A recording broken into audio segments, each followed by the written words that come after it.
சத்தியம். உங்களுக்கு புரியும் நினைக்கிறேன். அல்லேலூயா. பைபிள் சர்ச்சுக்கு வந்த உடனே சத்தியம் சத்தியம்ன்றாங்களே, என்னையா சத்தியம்? எங்க வீட்டுக்காரரும் நானும் சத்தியம் பண்ணதே அதை சொல்றாங்களா? இல்ல, சத்தியம் என்பது தேவன் சொன்னதுதான்.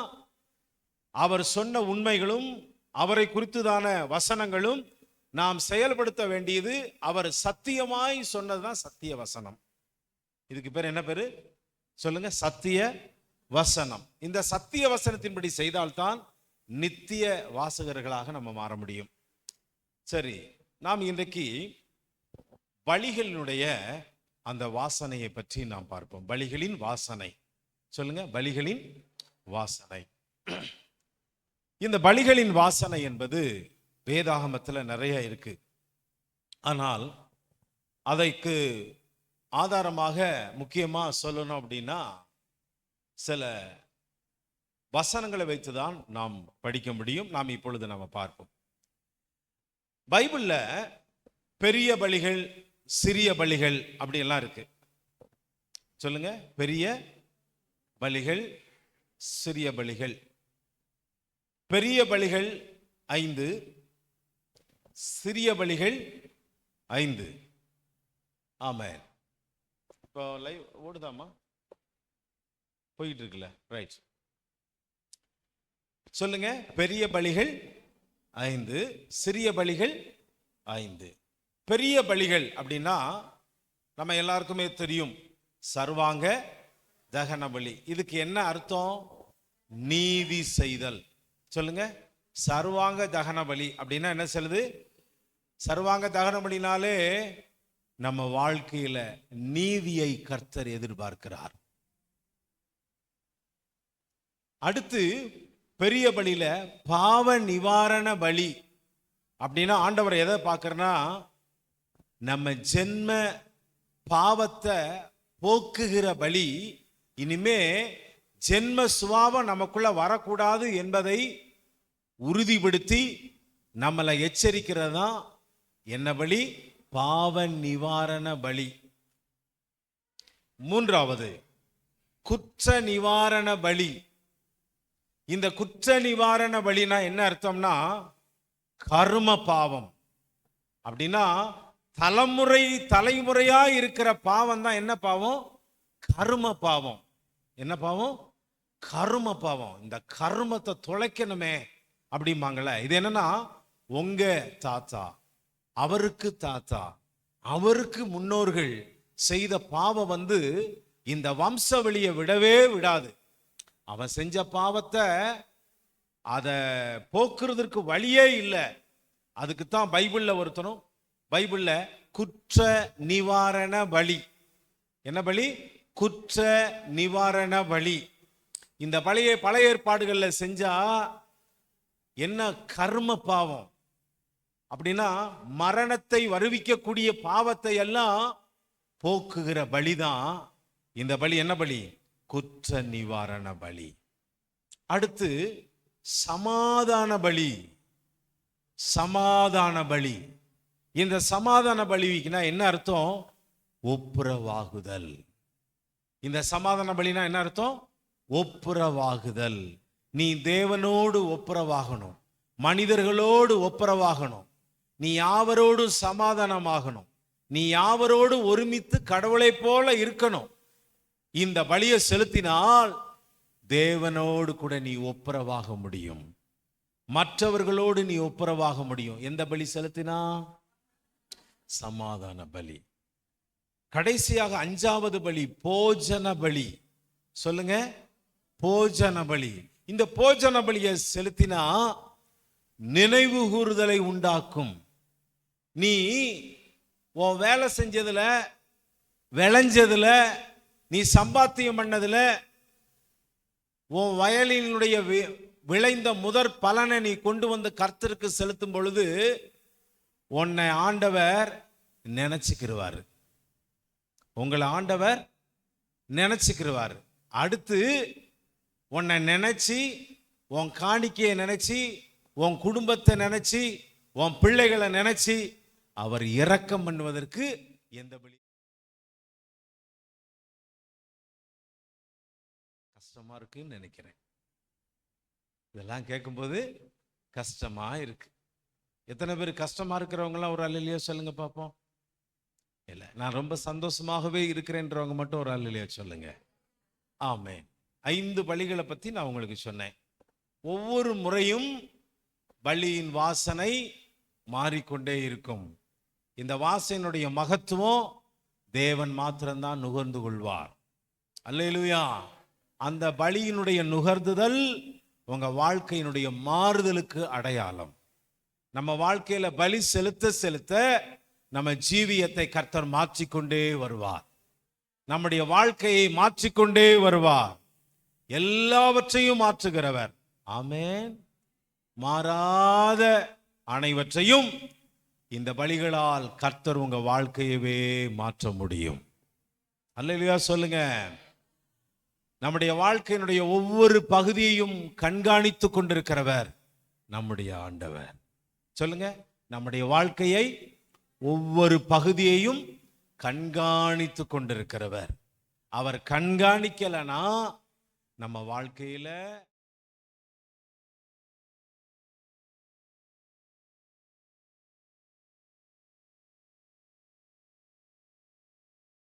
நம்ம மேல அப்படியே கண்ணோக்கமுடையவராய் இருக்கிறார். பலிகள் எதற்கு? பலிகள் எதற்கு? ஏன் பலி செலுத்தணும்? மனிதன் பாவம் போக்க வேண்டும் என்றால் பல ஏற்பாட்டுல கண்டிப்பா பலி செலுத்தி தான் ஆகணும். அல்லேலூயா சொல்லுங்க. அந்த பலி என்றாலே நல்லா கவனிங்க. பழைய ஏற்பாட்டை பொறுத்தளவுக்கு உன் பாவத்தை போக்க பலி என்னவா கர்த்தருக்கு மாறுது? அது காணிக்கையா மாறுது. அல்லேலூயா சொல்லுங்க. பலி என்னவா மாறுது ஆண்டவருக்கு? அது காணிக்கையா மாறுது. அந்த காணிக்கை வாழ்க்கையில என்னவா மாறுதுன்னா எண்ணிக்கைக்கு அடங்காத கிருபைகளை உன் வாழ்க்கையில கர்த்தர் தருகிறது. அல்லேலூயா சொல்லுங்க பாப்போம். எண்ணிக்கைக்கு அடங்காத கிருபைகளை கர்த்தர் உன் வாழ்க்கையில கொடுக்க வல்லவராயிருக்கிறார். இப்போ இந்த அடிப்படையின் சத்தியத்துல வந்து கொண்டிருக்கிற சிறிய பலிகள் நம்ம பார்க்கிறோம். சிறிய பலிகள், முதலாவது பெரிய பலிகளை சொன்னேன், இரண்டாவது சிறிய பலிகளை சொல்றேன். பிரதிஷ்டை பலி. சிறிய பலியில முதல் பலி என்னது? பிரதிஷ்டை பலி. இந்த பிரதிஷ்டை பலி என்றால் என்ன அர்த்தம் அப்படின்னா பிரித்தெடுத்தல் அப்படின்னு அர்த்தம். இந்த பிரதிஷ்டை பலினா என்னது? பிரித்தெடுத்தல் அப்படின்னு அர்த்தம். உங்க வீட்டில் ஏதாவது ஒரு மூத்த குழந்தை பிறந்திருக்கு, ஒரு 7 பிள்ளைங்க பிறந்திருக்கிறாங்க அப்படின்னா அதுல மூத்தது கர்த்தருக்கு அப்படின்னு சொல்லி அதை பிரிச்சு வச்சு கொடுக்கிறது தான் இதுக்கு பேரு பிரதிஷ்டை பலி. எத்தனை பேருக்கு புரிஞ்சிச்சு? உங்க வீட்டில் நீங்க என்ன பண்றீங்க? ஒரு விவசாயம் பண்ணி கொண்டிருக்கிறீங்க. நீங்க ஒரு வயல் நிலத்தை வைத்திருக்கிறீங்க. அதுல வயலில் விளைந்த திராட்சை தோட்டம், வயல் நெல், கோதுமை போன்ற வயல் நிலங்கள்ல அதுல முதல்ல ஒரு பகுதியை கர்த்தருக்கு எடுத்து நீங்க வச்சிட்டீங்கன்னா அது என்னவா மாறுதுன்னா கர்த்தருக்கென்று பிரித்தெடுக்கப்பட்ட ஒரு பிரதிஷ்டையின் பலி. அல்லேலூயா சொல்லுங்க, சத்தமா சொல்லுங்க. அப்ப பிரதிஷ்டை பலி உங்களவே நீங்க ஆண்டவருக்கு உங்க குடும்பத்துல கொடுத்துட்டீங்கன்னா நீங்க ஒரு பிரதிஷ்டையின் பலி. சிறிய பலிகள்ல பிரதிஷ்டையின் பலி. சரி, பிரதிஷ்டையின் பலி இதுக்கு என்ன அர்த்தம்? கர்த்தருக்காக நீ வாழணும். இந்த பிரதிஷ்டை என்னது?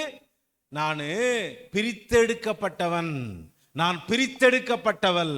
இந்த உலகத்துக்கும் உலகத்தின் சுபாவத்துக்கும் சொந்த பந்தங்களுக்கும் மற்ற ஜனங்களுக்கும் இந்த உலகத்திற்கும் சாத்தானுக்கும் அவனுடைய கூட்டத்திற்கும் அவனுடைய கிரியைகளுக்கும் லௌகீகத்திற்கும் எல்லாவற்றிலிருந்து நான் தேவனுக்காக நான் பிரித்தெடுக்கப்பட்டவன், நான் தேவனுக்காக பிரித்தெடுக்கப்பட்டவள். எத்தனை பேர் மாத்திரம் அல்லேலூயா சொல்றீங்க? அல்லேலூயா. நீங்க யாருக்காக பிரித்தெடுக்கப்பட்டவர்கள்? அப்ப என்ன பலி இது? பிரதிஷ்டையின் பலி. என்ன பலி? பிரதிஷ்டை. அதைத்தான் மூத்த பிள்ளைய கர்த்தருக்கு ஊழியத்துக்கோ ஒப்பு கொடுக்கும் போது அவங்க மேல ஒரு அபிஷேக எண்ணெயை ஊற்றும் பொழுது அவன் சரீரம் முழுவதும் தேவனுக்கு சொந்தம், கர்த்தருக்கு சொந்தம், தேவனுக்கு மகிமை என்று சொல்லி அவன் முழுவதும் அவனை பிரதிஷ்டையாக மாற்றப்படுகிறார்கள். அல்லேலூயா. உங்க சொந்த வண்ணங்கள்ல எல்லாவற்றிலும் கர்த்தர் உங்களை பிரிச்செடுத்து கொண்டு வந்திருக்கிறார். இதற்கு என்ன நான் ஒரு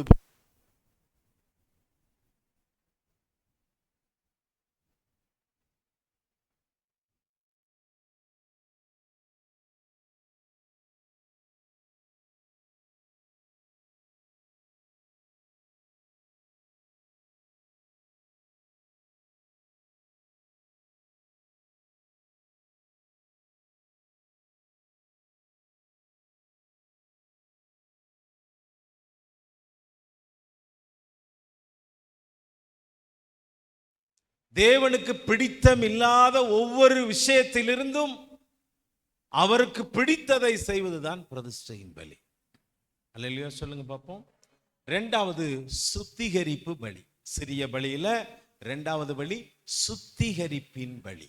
இதுக்கு என்ன அடையாளம்? வெளியான பரிசுத்தம். சொல்லுங்க. பழைய ஏற்பாடை பொறுத்தளவுக்கு வெளித்தோற்றத்தின் பரிசுத்தம். அப்ப அந்த வெளித்தோற்றத்தின் பரிசுத்தம் பழைய ஏற்பாட்டில் உண்டு. ஆனால் புதிய ஏற்பாட்டில் சொல்லி வரும் பொழுது உள் தோற்றத்தின் பரிசுத்தம். ஆமென். சத்தமா சொல்லுங்க.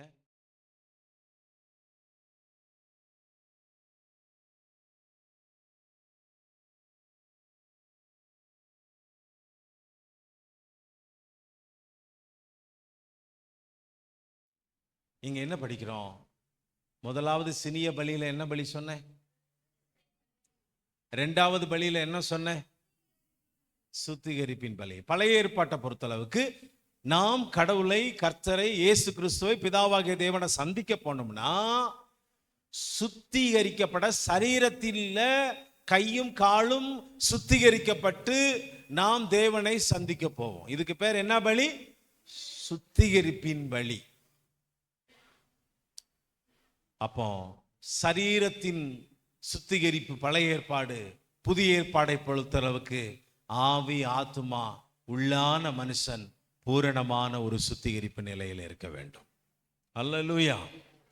சரி, பைபிள்ல சொல்லும் பொழுது இது வெளியான பரிசுத்தம் அப்படின்னு வாசிக்கிறோம்.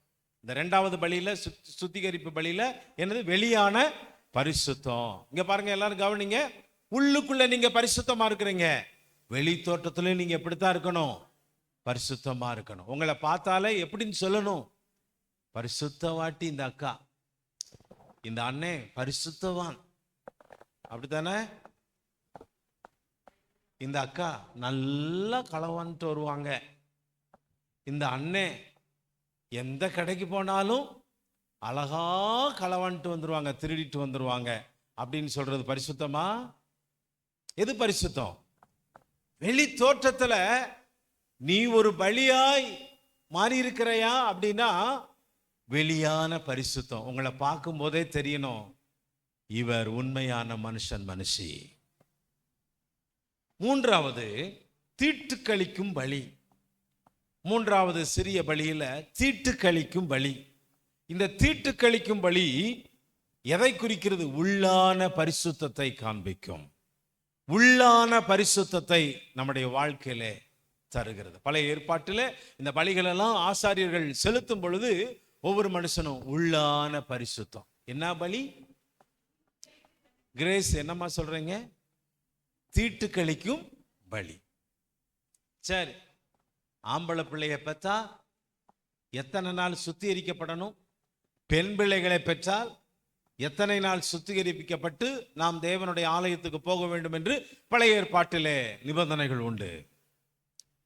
ஆனால் புதிய ஏற்பாட்டிலே நீ எந்த சூழ்நிலையிலும் உன் மனசார நீ ஒப்பு கொடுத்து மனப்பூர்வமா ஆண்டவரிடத்துல உள்ளான ஒரு பரிசுத்தத்தை சுத்திகரிக்கப்பட்டால் கடவுள் உன்னை அங்கீகரிக்கிறார். அல்லேலூயா. தீட்டு கழிக்கும் பலி இது என்னன்னா உள்ளான பரிசுத்தம். என்ன பலி? தீட்டு கழிக்கும் பலி. உன் தீட்டெல்லாம் என்ன செய்? கழிக்கணும். தீட்டு களி. இப்போ ஒரு வீட்டில் ஒரு தீட்டாகி போச்சு, உடனே என்ன செய்யணும்? கண்ணாகி போச்சு. மற்ற சாம்ராஜ்யத்தில் இருக்கிறவங்க எல்லாருமே, மற்ற வழிபாடுல இருக்கிறவங்க எல்லாருமே என்ன பண்ணுவாங்க? இங்க வா அப்படின்னு வத்தல் என்ன செய்வாங்க? ஆமா, சுத்தி அதுல நீ என்ன செய்ய? தூப்பு. அடுத்து இதை கொண்டு போய் எங்க போய் போடு? முச்சந்தியில் கொண்டு போய் போட்டீங்கன்னா அது என்ன செஞ்சிடும்? இந்த வத்தல் படபடபடன்னு போனது போல உன் பாடுகளெல்லாம் என்ன செஞ்சிடும்? தீர்ந்துடும். இது உலக வழிபாடு. ஆனால் கர்த்தர் சொல்லும் பொழுது பழைய ஏற்பாட்டில் தீட்டுக்களிக்கும் பலி என்பது, அதாவது உதிரப்போக்கு, பெண்களுடைய உதரப்போக்கு, மாதவிடாய், இதெல்லாம் தீட்டு கழிக்கிறது. இவங்கெல்லாம் ஆலயத்துக்கு பழைய ஏற்பாட்டில் வரக்கூடாது. ஆனால் இந்த நாட்களில் நாம் எல்லாரும் வருகிறோம். ஒரு மரித்த வீட்டுக்கு போனவர்கள் தேவனுடைய ஆலயத்தில் வர முடியாது. ஒரு பிரேதமத்தை தொட்டால் வரக்கூடாது. இப்படிப்பட்ட தீட்டெல்லாம் நிறைய இருக்கு. நசரேய விரதம் கொண்டவர்கள் ஆண்டவர் சொன்னதெல்லாம் கரெக்டாக செய்யணும். அப்படி செய்யாம போயாச்சு அப்படின்னா அவ்வளோதான், அவங்க எல்லாம் தீட்டு உள்ளவங்க, அதற்கு பலி செலுத்தணும். இந்த நாட்களில் உன் வெளி தோற்றத்தின் பரிசுத்தம், உள் தோற்றத்தின் பரிசுத்தம் சுத்தமாகணும்னா நீ தேவ சமூகத்தில் வந்து உன்னை அர்ப்பணிச்சுட்டு, அப்பா நீர் என்னை மன்னியும், நீர் என்னை சுத்திகரியும் அப்படின்னா, இயேசு உனக்காக பலியான ரத்தத்தை சொல்லி, இயேசுவே என்னை பரிசுத்தப்படுத்தும், இயேசுவே உடைய ரத்தத்தினால என்னை கழுவும், இயேசுவே என்னை பரிசுத்தப்படுத்தும் சொல்லிட்டு முழங்கால் படிட்டு உங்களை குனிஞ்சிட்டு அர்ப்பணிச்சிட்டீங்கன்னா, அத்தாம் பெரிய பலி பிரகாரத்தினுடைய எல்லா காரியங்களும் இந்த ஒரே வார்த்தையில அடங்கி விடுகிறது. அல்லேலூயா சொல்லுங்க பாப்போம், சத்தமா சொல்லுங்க. தூங்குறவங்களாம் ஒரு அல்லேலூயா சொல்லுங்க. சந்தோஷமா இருக்கிறவங்க அல்லேலூயா சொல்லுங்க. உற்சாகமா இருக்கிறவங்க ஒரு அல்லேலூயா சொல்லுங்க. சாப்பாடு வேணுன்றவங்க ஒரு அல்லேலூயா சொல்லுங்க. ஆம்.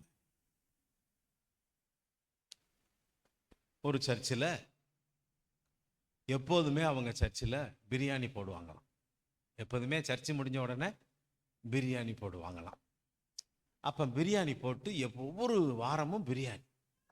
அப்போ ஒரு நாள் பாஸ்டர் என்ன பண்ணாருன்னா, இன்னைக்கு யாருக்குமே தெரியாம பிரியாணி வாசனையை மட்டும் காட்டிட்டு, சர்ச்சு முடிஞ்ச உடனே, கூட்டம் முடிஞ்ச உடனே நம்ம எப்போதும் போல இருந்துருவோம், அப்படியே கேஷுவலாக இருந்துருவோன்ட்டு இருக்க. எல்லா மக்களும் கூட்டம் முடிஞ்ச உடனே சாட்டா சாட்டான்னு எப்போதுமே செய்தி இதெல்லாம் முடிஞ்சிட்டு கடைசியில் என்ன பண்ணிட்டாங்க, சரி பிரியாணி வந்துடுனாங்க. பாஸ்டர் வீட்டை பார்த்துட்டு போயிட்டார். எல்லாரும் எது காத்திருக்காங்க? பிரியாணி வாசனை அடிக்கி பிரியாணியை காணுமே. அப்போ என்ன பாஸ்டர் இந்த மாதிரி செஞ்சிட்டாரு, அப்போ என்ன இப்படின்ட்டு எல்லாருமே ஒரு மாதிரி பேசிட்டு போறாங்க. இப்படி சாப்பாடு எல்லாம் வாங்கிட்டு அவர் வாட்டில் போயிட்டாரு அப்படின்னு. அப்போ மறுவாரம் வந்திருக்காரு. மறுவாரம் வந்துட்டு எல்லாரும் பாஸ்டர் அவங்க உடனே பாஸ்டரும் இவங்களுக்கும் ஒரு பார்வை நடக்கு. எல்லாம் பாட்டு, ஆராதனை, செய்தி இப்படி எல்லாம் இருக்கும்போது நடக்கும்ல. பாட்டு பாட சொல்றாராம். பாட்டே பாட மாட்டாங்களாம். செய்தியை பயங்கரமா பிரசங்கம் பண்றாராம். பிரசங்கமே என்ன செய்ய மாட்டேங்காங்களாம். ஒரு சின்ன பையனை கூப்பிட்டு, என்னப்பா சமாச்சாரம் என்ன அப்படின்னு கேட்காராம். போன வாரம் நீங்க பிரியாணி போடாதனால தான் நாங்கள் எல்லாரும் இவங்க எல்லாம் இப்படி இருக்காங்க. நான் அவன் சொன்னானா, ஆனா ஒரு குரூப் மட்டும் இருந்துச்சா, எங்களுக்கு சாப்பாடு போட்டாலும் போடாட்டிலும் என் கர்த்தரே எங்களுக்கு தேவனுடைய வார்த்தை உணவு, எங்களை ஒவ்வொரு நாளும் இது இல்லாம போனாலும் இந்த வார்த்தை எங்களை விட்டு இல்லாமலே என்னைக்கும் விலகாம இருக்கிறதுக்காக ஸ்தோத்திரம்னு சொல்லி ஒரு கூட்டம் அல்லேலூயா சொல்லிச்சான். அல்லேலூயா. நம்ம வாழ்க்கையில பிரியாணினா நமக்கு எது சொல்லுங்க பார்ப்போம்? தேவனுடைய வார்த்தை தான். அல்லேலூயா சொல்லுவோம், சத்தமாக தான் சொல்லுங்க. இந்த நாட்களில் முக்கியமான ஒரு வசனங்களை நம்ம கேட்டுக்கொண்டு இருக்கிறோம். என்ன வசனம்னா பலிகள். சொல்லுங்க, பலிகளின் வாசனைகள், பலிகளின் வாசனைகள். அப்போ இந்த பலிகள்ல மூன்றாவது பலி, சிறிய பலிகள மூன்றாவது பலி சொன்னேன். நாலாவது பலி ஸ்தோத்திர பலி. இதற்கு என்ன அடையாளம்னா உன் மனப்பூர்வத்தை காண்பிக்கிறது. நாலாவது பலி என்னது? ஸ்தோத்திர பலி. இந்த ஸ்தோத்திர பலி என்பதுனா மனப்பூர்வத்தை காண்பிக்கும். இந்த ஸ்தோத்திர பலியில கொண்டு போய் செலுத்தணும். இன்றைக்கு இருக்கிற ஸ்தோத்திர பலி வேற, பழைய ஏற்பாட்டில் இருக்கிற ஸ்தோத்திர பலிகள் வேற. அதற்கான வசனங்கள் லேவியராகமம் 7ஆம் அதிகாரம் 22ஆம் அதிகாரத்துல எல்லாம் நீங்க பாத்தீங்கன்னா ஸ்தோத்திர பலிக்கு என்னென்ன செலுத்தணும் அப்படின்னு இருக்கும்.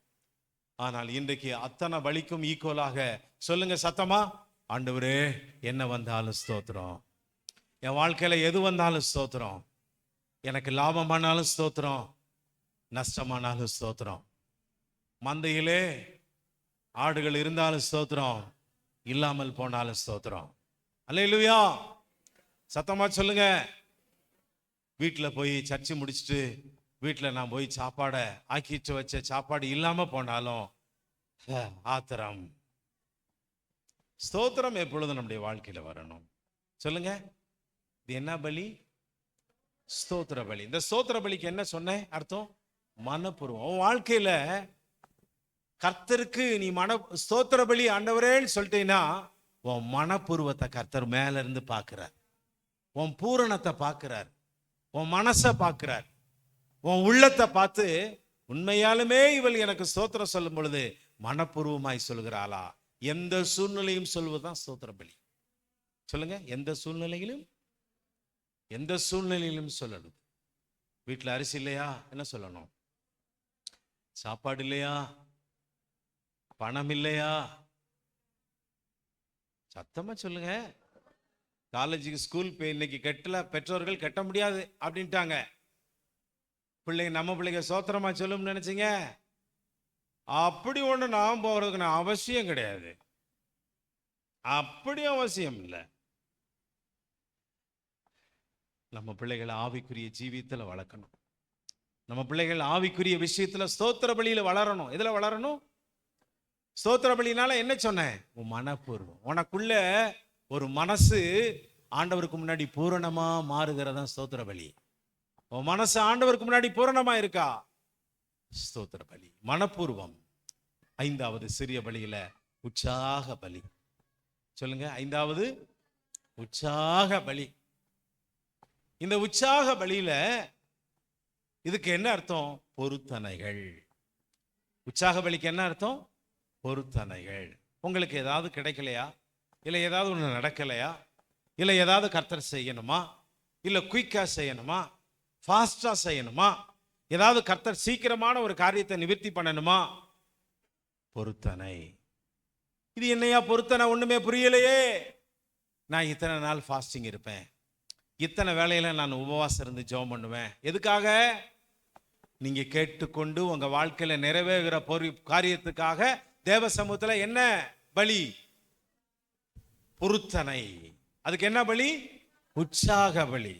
உற்சாகமா 21 நாள் நான் ஃபாஸ்டிங் இருக்கேன் ஆண்டவரே அப்படின்னா அதுக்கு என்ன பலி? பொருத்தனை.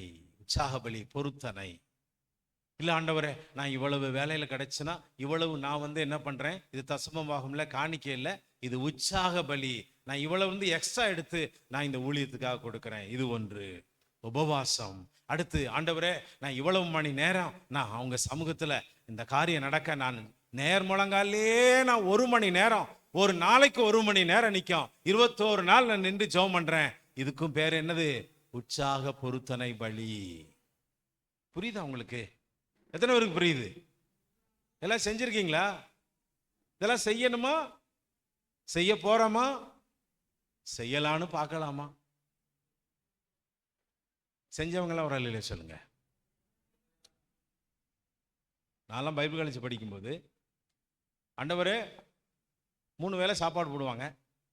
3 வேளை சாப்பாடு போடும்போது உள்ளதை சொல்றேன், உண்மையை சொல்றேன்.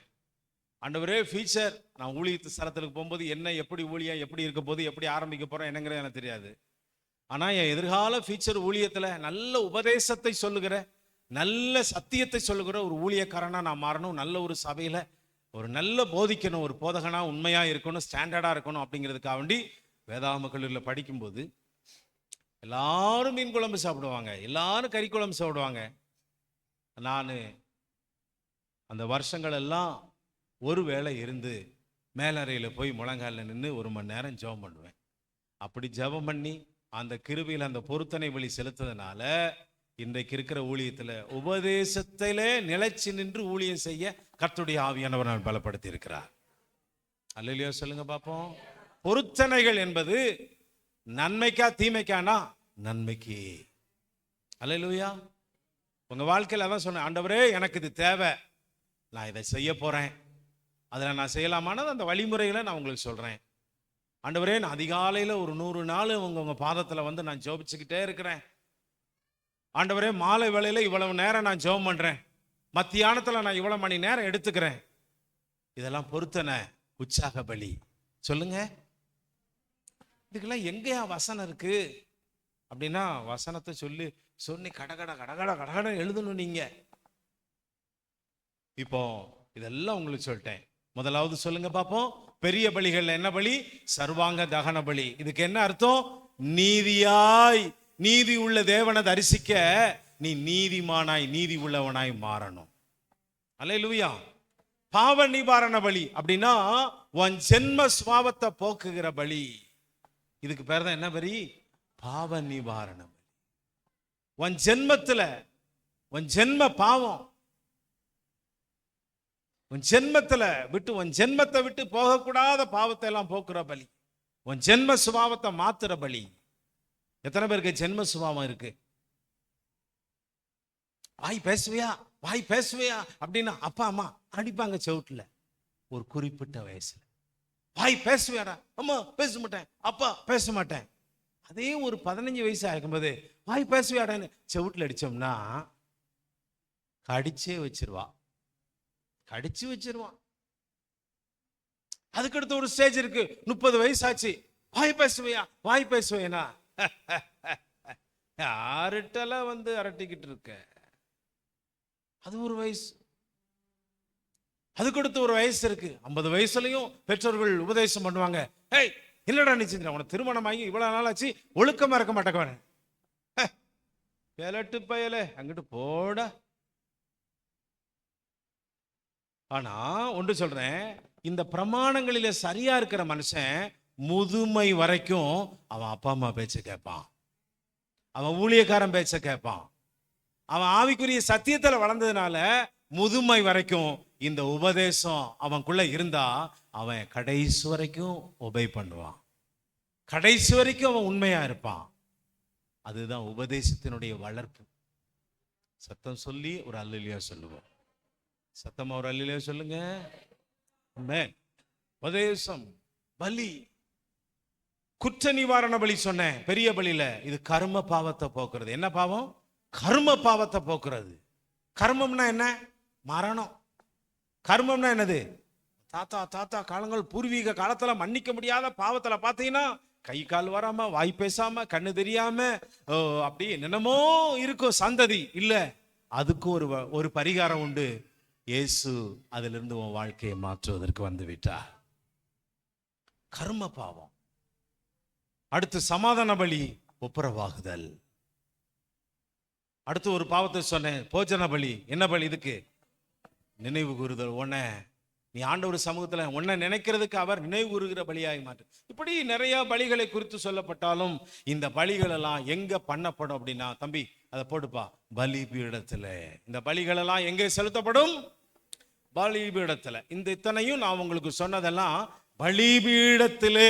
அங்க முன்னாடி ஃபர்ஸ்ட் வந்து என்னன்னா, நீ தேவனை சந்திக்க போறதுக்கு முன்னாடி, தேவன் உனக்கு பதில் சொல்வதற்கு முன்னாடி, நீ தேவனுடைய வார்த்தையை கேட்கறதுக்கு முன்னாடி, தேவ சமூகத்தில் நீ ஆசீர்வதிக்கப்படுவதற்கு முன்னாடி, நீ தேவனிடத்துல கிருபைகளை பெற்றுக்கொள்வதற்கு, உன் சந்ததி, உன் கோத்திரம், உன்னுடைய எல்லாவற்றிலும் நீ தேவனை பார்க்க, நீ சந்திக்க போறதுக்கு முதலாவது நீ சந்திக்க வேண்டியது எதுனா பலிபீடம். என்னப்பா இன்னும் வரல? நான் வரல, மெதுவா போடுங்க, கவனிங்க. ஃபர்ஸ்ட் எடுத்த உடனே தேவனை சந்திக்க போறவங்கெல்லாம் பலிபீடம் சொல்லுவான். முதல்ல நீ என்ன பார்த்துட்டு, நீ என்ன பார்த்தாதான் என்ன ஒண்ணுமே புரிய மாட்டேங்க. ஒரு ஆபீஸுக்குள்ள ஒரு ஆபீஸ் இருக்கு, அந்த ஆபீஸ்ல போன உடனே யாருன்னுப்பா, துப்பாக்கி வச்சுக்கிட்டு நம்ம டீச்சர் வீட்டுக்காரர் மாதிரி, எதுக்குடா அங்க வந்த, துப்பாக்கிட சோட்டு போட. ஒரு என்ட்ரி உள்ள கொடுக்கணும் அப்படின்னா நீ யாரு, எவரு, எதுக்கு வந்தா, என்ன ஏது எல்லாத்தையும் சொல்லிட்டு தான் அவர் என்ன செய்வாரு, உள்ள விடுவார். புரியுதா உங்களுக்கு? ஃபர்ஸ்ட் ஒரு கோயில்ல டாபர்நாக்கல்ல உள்ள இருக்கிறது என்னன்னா பலிபீடம். ஃபர்ஸ்ட் அப்படின்னு பாட்டிக்கும், அப்படின்னு பாட்டிக்கும். ஃபர்ஸ்ட் இருக்கும்போது பலிபீடம் இருக்கும். இதை சந்திச்சுதான் அங்க உள்ளுக்குள்ள போக முடியும். இந்த டாபர்நாக், இந்த அந்த பலிபீடம் சொல்லும் என்னென்ன சொல்லும்? நீ ஆண்டவர் சொன்ன காணிக்கையை கொண்டு வந்திருக்கியா? நான் எத்தனை பலி சொன்னேன்? இப்போ பெரிய பலி, சின்ன பலி, இதையெல்லாம் செய்யணும்னா உன் பாவத்தை பொறுத்து அதை நீங்க செய்யணும். அப்பனா ஒரு ஆடோ மாடோ போஜன பலியோ பான பலியோ எல்லாத்தையும் நீ பறவைகளோ போன்ற இதெல்லாம் கொண்டு வரணும். புரியுதா உங்களுக்கு? இதையெல்லாம் நீ கொண்டு வந்திருக்கியான்னு இந்த பலிபீடம் கேட்கும்.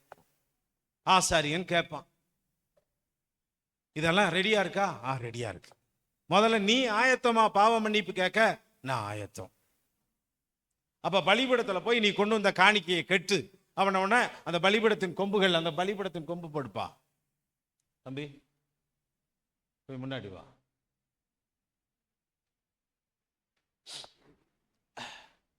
ஃபர்ஸ்ட் இல்ல பலிபீடம் இருக்கும். சரி, எல்லாம் இருக்கட்டுமே. அதை வச்சிருக்க, அப்படி வச்சு கொஞ்சம் முன்னாடி வா. அப்படி வச்சுக்கோ. ரைட், அது கூட இருக்கட்டும். இதுல காண்பிக்கப்படுகிறது பழைய ஏற்பாட்டினுடைய பலி. இது ஆசரிப்பு கூடாரத்தில் உள்ள பலிபீடம் எப்படி இருக்கும் அப்படின்னா 4 கொம்புகள். அதில் ஃபர்ஸ்ட் ஒரு வீடியோ இருக்கும் பாரு, அதை போட்டு அது பிறகு இதை போட்டு. ஃபர்ஸ்ட் ஒரு வீடியோ இருக்கும் பாரு, சீக்கிரமா அதை எடுங்க. சாக்ரிஃபைஸ் ஆல்டர்னு இருக்கும் பாரு. Sacrifice alter. அதை கீழே அதை கூட போட்டுக்கோங்க. ரைட், அதில் பலிபீடத்தை மட்டும் அதை பாஸ் பண்ணி வச்சுக்கோங்க. பிரைஸ் தி லார்ட், ஹல்லேலூயா. இதை மட்டும் வச்சுக்கோங்க. இதுக்கு அவ்வளோதான். ரைட், இப்போ பாருங்க, இதுதான் பலிபீடம். இந்த பலிபீடத்தில் என்ன இருக்கும் அப்படின்னா 4 கொம்புகள் இருக்கிறது. இந்த பலிபீடம் முதல்ல என்ன செய்யணும், இந்த 4 கொம்புகளில் போய் பலிபீடத்தின் அதில் போய் மாடை கெட்டணும். நம்ம எல்லாருக்குமே தெரியும். இந்த பலிப்பொருளில் போய் கெட்டணும். இது சீத்தி மரத்தினால ஒரு கருவாலி மரம், காட்டில் இருக்கிற ஒரு கருவாலி மரம். அந்த கருவாலி மரத்தில் அதை இழைச்சி அதை கொண்டு வந்து செஞ்சு இதுக்கு மேலே என்ன செய்வாங்கன்னா வெண்கல பிராஸ் இருக்குல்ல, வெண்கலத்தில் இதெல்லாம் மூடுவாங்க. அப்போ உள்ள என்ன செய்யும், அக்கினி வந்துகிட்டு இருக்கும். அக்கினி எரிய அந்த வழி பொருள்களை போடும்போது அக்கினி எரிய இந்த மரம் என்ன செய்யக்கூடாது சொல்லுங்க, இந்த மரம் என்ன செய்யக்கூடாது, இது எரிஞ்சிடக்கூடாதுன்னு இதை சுத்திலும் என்ன இருக்கும், பிராஸ்ல வெண்கலத்துல அடிச்சு மூடி இருப்பாங்க. அப்போ எவ்வளவுதான் ஹீட் அடிச்சாலும், எவ்வளவுதான் ஹீட்டு வாங்கினாலும் உள்ள இருக்கிற மரம் சேதமாகாது. அல்லேலூயா சொல்லுங்க. அது இயேசு கிறிஸ்துடைய மனுஷராய் வந்ததற்கு அடையாளம். அல்லேலூயா. அந்த வெண்கலம் எவ்வளவு எரிந்தாலும் கவனிங்க, அந்த உள்ள இருக்கிற மரம் எரியவே எரியாது. அந்த பிராஸ் அந்த இது அப்படியே அவ்வளவு ஹீட்டையும் தாங்கிக் கொள்ளும். அது நியாய தீர்ப்புக்கு அடையாளம். ஆமென். இந்த 4 கொம்பு இருக்கு பாருங்க, இந்த 4 கொம்பும் 4 சுவிசேஷங்களுக்கு அடையாளம். மத்தேயு, மார்க்கு, லூக்கா, யோவான். ஏன்? சத்தியத்தை பிரதிபலிக்கும். சரி, இந்த பலி பொருளை என்ன பண்ணுவாங்க? இந்த ஆட்டினுடைய பலி என்ன செய்வாங்க, மாட்டினுடைய பலி என்ன செய்வாங்க? கவனிங்க, எல்லாரும் கொஞ்சம் கவனிங்க, அப்படின்னா புரியும். நான் உங்களுக்கு சொன்ன எல்லா பலிகள்லையும் என்ன செய்யணும், ரத்தம் சிந்தப்பட வேண்டும். சொல்லுங்க, இந்த பலிகள்ல என்னது முக்கியமானது? ரத்தம் சிந்த. உன் பாவத்தை போக்க ரத்தம் சிந்தப்படும். அப்போ அந்த பலிபீடத்தில் என்ன செய்வாங்க, அந்த ரத்தத்தை என்ன செய்வாங்க, முதல்ல அந்த அக்னியில அந்த ரத்தத்தை என்ன செய்வாங்கன்னா 4 கொம்புகள்லையும் பூசுவாங்க. அடுத்து அந்த பலிபீடத்தை சுற்றிலும் ரத்தத்தை தெளிப்பாங்க. அடுத்து ஆசரிப்பு கூடாரத்தில் முன்னாடி இருக்கு பாருங்க திரை, அந்த திரைக்கு முன்பதாக தெளிப்பாங்க அந்த ரத்தத்தை. அடுத்து ரத்தத்தை என்ன செய்வாங்கன்னா மகா பரிசுத்த ஸ்தலத்துக்கு உள்ள கொண்டு போய் வருஷத்துக்கு ஒரு முறை உள்ள போய் உடன்படிக்கை பெட்டியில தெளிப்பாங்க. வருஷத்துக்கு ஒரு முறை முன்னாடி இருக்கிற தூபபீடத்தின் 4 கொம்புகள்ல பூசுவாங்க, வருஷத்துக்கு ஒரு முறை. ஆனால் தினந்தோறும் மனிதருடைய பாவங்களுக்காக பலிபீடம் ரத்தம் சிந்தப்பட்டு கொண்டே இருக்கும். அடுத்து அந்த பலியினுடைய ரத்தத்தை என்ன செய்வாங்கன்னா அந்த பலிபீடத்தினுடைய அக்னியில கீழே ஊற்றுவாங்க. நான் இப்ப ரத்தத்தை எப்படியெல்லாம் பயன்படுத்துவாங்கன்னு சொன்னேன் அப்படின்னா உங்களுக்கு ஞாபகம் இருக்கா இல்லையான்னு தெரியாது. சொல்றீங்களா? ஒண்ணா. ஒரு பாவத்தை போக்க ஒரு மிருகத்தினுடைய ரத்தத்தை என்னென்ன செய்வாங்கன்னு சொன்னேன். கொஞ்சம் ரத்தத்தை எடுப்பாங்க, 4 கொம்புகள்ல என்ன செய்வாங்க, தெளிக்க மாட்டாங்க, பூசுவாங்க. அடுத்து என்ன சொன்ன அப்படின்னா, அடுத்து ஒரு ரத்தத்தை என்ன செய்வாங்க அப்படின்னா இந்த பலிபீடத்தை சுற்றிலும் என்ன செய்வாங்க, ஃபுல்லா தெளிப்பாங்க. கவனிச்சுக்கணும், தெளிப்பாங்க. மூன்றாவது என்ன செய்வாங்கன்னா அந்த திரை ஆசரிப்பு கூடாரம் இருக்கு பாருங்க உள்ள, அதுக்கு வெளியில அந்த திரைக்கு நேராக என்ன செய்வாங்க? 7 முறை தெளிப்பாங்க. சரி, அடுத்து என்ன பண்ணுவாங்க? இந்த ரத்தத்தை அப்படியே கொண்டு வந்து பலிபீடத்தின் அடியில் என்ன செய்வாங்க? ஊற்றுவாங்க. அடுத்து வருஷத்துக்கு ஒரு முறை என்ன பண்ணுவாங்க? உள்ள போய் பரிசுத்த ஸ்தலத்துல, தூப பீடத்துல 4 கொம்புகள்ல, மகா பரிசுத்த ஸ்தலத்துல வருஷத்துக்கு ஒரு முறை அந்த உடன்படிக்கை பெட்டியில தொட முடியாது, தெளிப்பாங்க. இவ்வளவுத்தையும் செஞ்சாதான் மனுஷனுடைய பாவம் என்ன செய்யும்? மன்னிக்கப்படும். இவ்வளவுத்தையும் செஞ்சாதான் பாவம் மன்னிக்கப்படும்னா, நம்ம இவ்வளவு தூரம் வந்து பாவத்தை மன்னிக்கிறதுக்கு வந்திருக்கிறோமே, இன்னைக்கு என்ன பலி செலுத்துவது? இன்னைக்கு நம்ம என்ன செய்வது? ஏது பண்ணுவது? வேதம் சொல்லுகிறது. இதற்கான அடிப்படை சத்தியத்துல நிறைய, முக்கியமாக இந்த பலிபீடத்தை பொறுத்தளவுக்கு ஒன்று நான் சொல்ல எழுதிக்கோங்க. முதலாவது, இந்த பலிபீடம் நம்மளை என்ன செய்யுதுன்னா, இதை உண்டாக்க சொல்லி கர்த்தர் சீனாய் மலையில மோசேக்கு முதலாவது சொன்னார். இது கட்டளை பெற்றது. சொல்லுங்க, இந்த பலிபீடம் எப்படிப்பட்டது? கட்டளை பெற்றது. இது தரிசனம் காண்பிக்கப்பட்டது. இது ஒரு பரலோகத்தின் மாதிரி. இந்த பலிபீடம் உயிர் உள்ளது. இந்த பலிபீடம் ஜீவன் உள்ளது. இந்த பலிபீடம் கிறிஸ்துவுக்கு அடையாளம். இந்த பலிபீடம் பேசக்கூடியது. இந்த பலிபீடத்துல கர்த்தருடைய அபிஷேகம், அனாயிட்டிங் பிரதிஷ்டை செய்யப்பட்டது. இந்த பலிபீடம் ஆண்டவர் சொன்னார் மோசேட்ட, நீ போய், போன வாரம் உங்களுக்கு சொன்னோம்ல, அதை என்ன செய்?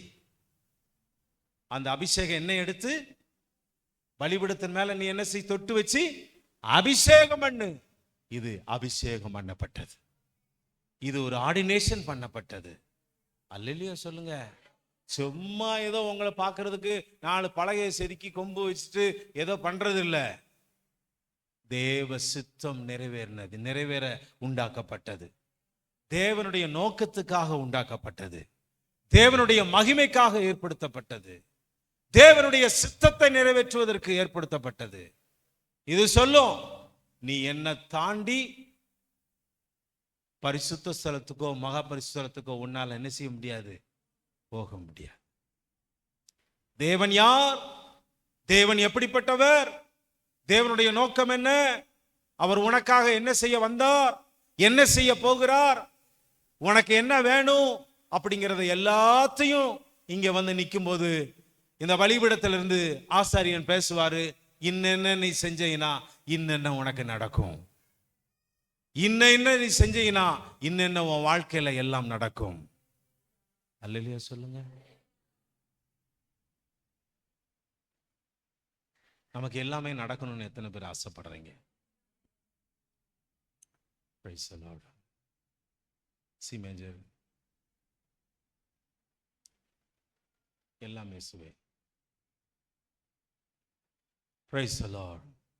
நம்ம வாழ்க்கையில என்ன நடக்கும்னு நினைக்கிறீங்க? ஆண்டவரே, வீட்டுக்கு போன உடனே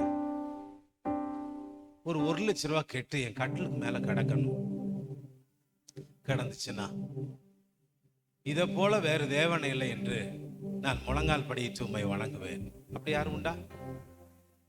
வீட்டுக்கு போன உடனே யாருமே இல்லை அப்படின்ன உடனே நீங்க நினைக்கலாம், ஏசப்பா என் வீட்டுக்குள்ள இருக்கிறார்னு ஒரு விசுவாசம் முதல்ல உனக்குள்ள இருந்துச்சுன்னா உன் வீட்டுல இயேசு இருக்கிறார்னு அர்த்தம். ஆமென். எல்லாமே சுவே, எனக்கு எல்லாமே சுவே, தொல்லை மிகும் இவ்வுலகில் துணை இயேசுவே. எல்லாம் இயேசுவே, எனக்கெல்லாம் இயேசுவே, தொல்லை மீகும் இவ்வுலகில் துணை இயேசுவே, ஆயனும் சகாயனும் நேயனும் உபாயனும், ஆயனும் சகாயனும் நேயனும் உபாயனும், நாயனும் எனக்கன்பான ஞானமன ஆலனும், நாயனும் எனக்கன்பான ஞானமன ஆளனும், எல்லாம் இயேசுவே, எனக்கெல்லாம் இயேசுவே, தொல்லை மிகும் இவ்வுலகில் துணை இயேசுவே, எல்லாம் இயேசுவே, எனக்கெல்லாம் இயேசுவே, தொல்லை மிகும் இவ்வுலகில் துணை இயேசுவே. ஹல்லேலூயா. உங்களுக்கும் எனக்கும் யாரு சொல்லுங்க? உங்களுக்கும் எனக்கு யாரு? நமக்கு அசட் யாரு? நம்ம சொத்து யாரு? நம்ம சுகம் யாரு? நம்ம பலன் யாரு? நம்ம பலம் யாரு? நம்ம பரிசுத்தம் யாரு? நம்முடைய மகிமை யாரு? நம்முடைய எல்லா பலனும் யாரு? நமக்கு எல்லாமுமே யாரு? இயேசு, இயேசு, இயேசு, இயேசு, இயேசு, இயேசு. ஒரு நிறைவா சொல்லுகிற மாதிரி தெரியலையே. சத்தமா சொல்லுங்க, சொல்லுங்க.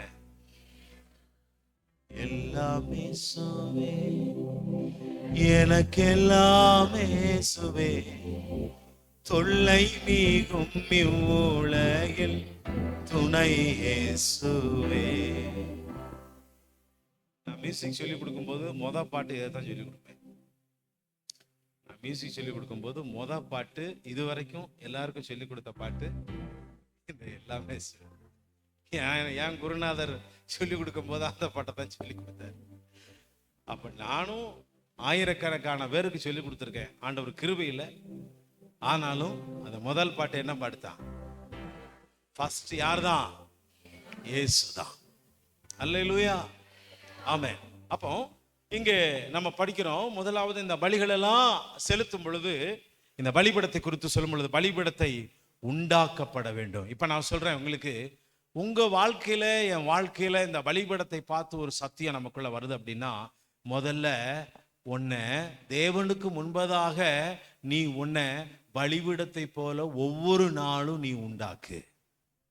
எப்படி உண்டாக்க சொல்றீங்க பாஸ்டர் அப்படின்னா, நீ இந்த பலிபீடம் எப்படி ஜீவன் உள்ளதா இருக்கிறதோ, பலியெல்லாம் வாங்கிக் கொள்கிறதோ, பலியை செலுத்துகிறதற்கு காரணமா இருக்கிறதோ, நீங்களும் உங்க பாவத்தை அறிக்கையிட்டு, இனிமேல் நான் பாவம் செய்ய மாட்டேன், கர்த்தருக்காக நான் வாழுவேன், தேவ சமூகத்திலே நான் நிற்பேன்.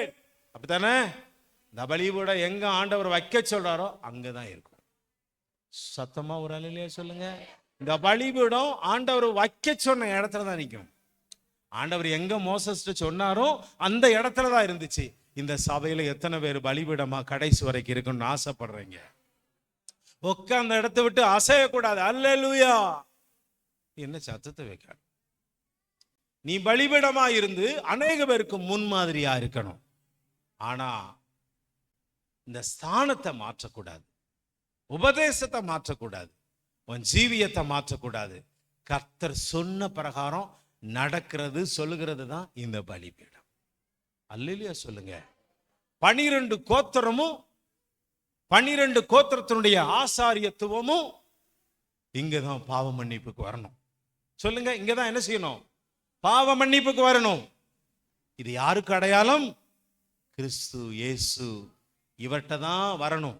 அன்னைக்கு அந்த கோத்திரமும் பரிகாரம் செய்வதற்கு ஆசாரியத்துவமும் எல்லாம் அங்கதான் வந்தாங்க. ஆனா ஆண்டவர் கவனிக்கணும், வனாந்தரத்துல யூதர்கள் மாத்திரம், இஸ்ரவேலர்கள் மாத்திரம் தான் அதுல பாவ மன்னிப்பு பெற்றுக்கொண்டாங்க. புறஜாதி இல்ல, சுற்றி இருக்கிற மக்களுக்கு இல்ல. ஆனால் இன்றைக்கு அந்த பலிபீடமா இயேசு மாறின பிறகு சகல கோத்திரத்தினுடைய பாவத்தையும் சுமந்து தீர்க்கிற தேவ ஆட்டுக்குட்டி, எல்லா பாவங்களையும் மன்னிக்கிறதற்கு அடையாளமாக இயேசு இந்த பூமியிலே நாட்டப்பட்டார். அல்லேலூயா. சத்தமா சொல்லுங்க, ஆமென். இந்த பலிபீடத்தினுடைய ஒவ்வொரு பகுதியும் தெய்வ சத்தியத்தை வெளிப்படுத்தும். இது நாட்டப்பட்டது, அபிஷேகம் பண்ணப்பட்டது, தேவனால உண்டாக்கப்பட்டது, தேவனுடைய பார்வைக்கு மனுஷனுக்கு காணப்பட்டது, கர்த்தர் சொன்னது, தேவ திட்டத்தை நிறைவேற்றுவது, தேவ பிரகாரத்தையும் தேவ சமூகத்திலையும் தேவ பிரசனத்தையும் தேவனுக்கு உண்டான சகலவற்றையும் செய்து காண்பித்தது. மாதிரி, மாடல். இதை தாண்டி போகணும்னா இது சொல்ற பிரமாணத்தை கேட்டுத்தான் ஆகணும். அல்லையா சொல்லுங்க. பலிபீடத்தை உண்டாக்குதல். 118வது சங்கீதத்தில் நம்ம வாசிட்டோம், 27ல கூட நம்ம வாசிக்கிறோம். சீக்கிரமா இன்னைக்கு மேக்சிமம் வசனம் இருக்காது. வசனத்தை நான் உங்களுக்கு சொல்லிக்கிட்டே வசனத்தை அதை சார்ந்த வசனங்களையும் சாயல் மட்டும் தான் சொல்லுவேன். வசனங்கள் அதிகமாக, ஏன்னா டைமிங்கு குறைவா இருக்கிறதுனால நான் உங்களுக்கு அதிகமாய் நான் சத்தியங்களை மாத்திரம் சொல்லுகிறேன். 118:27 சங்கீதம். கர்த்தர் நம்மை பிரகாசிப்பிக்கிற தேவனாய் இருக்கிறார். பண்டிகை பலியை கொண்டு போய், பண்டிகை பலிகளை கொண்டு போய் பலிபீடத்தின் கொம்புகளின் கயிறுகளால் கட்டுங்கள். கயிறுகளால் கட்டுங்கள்.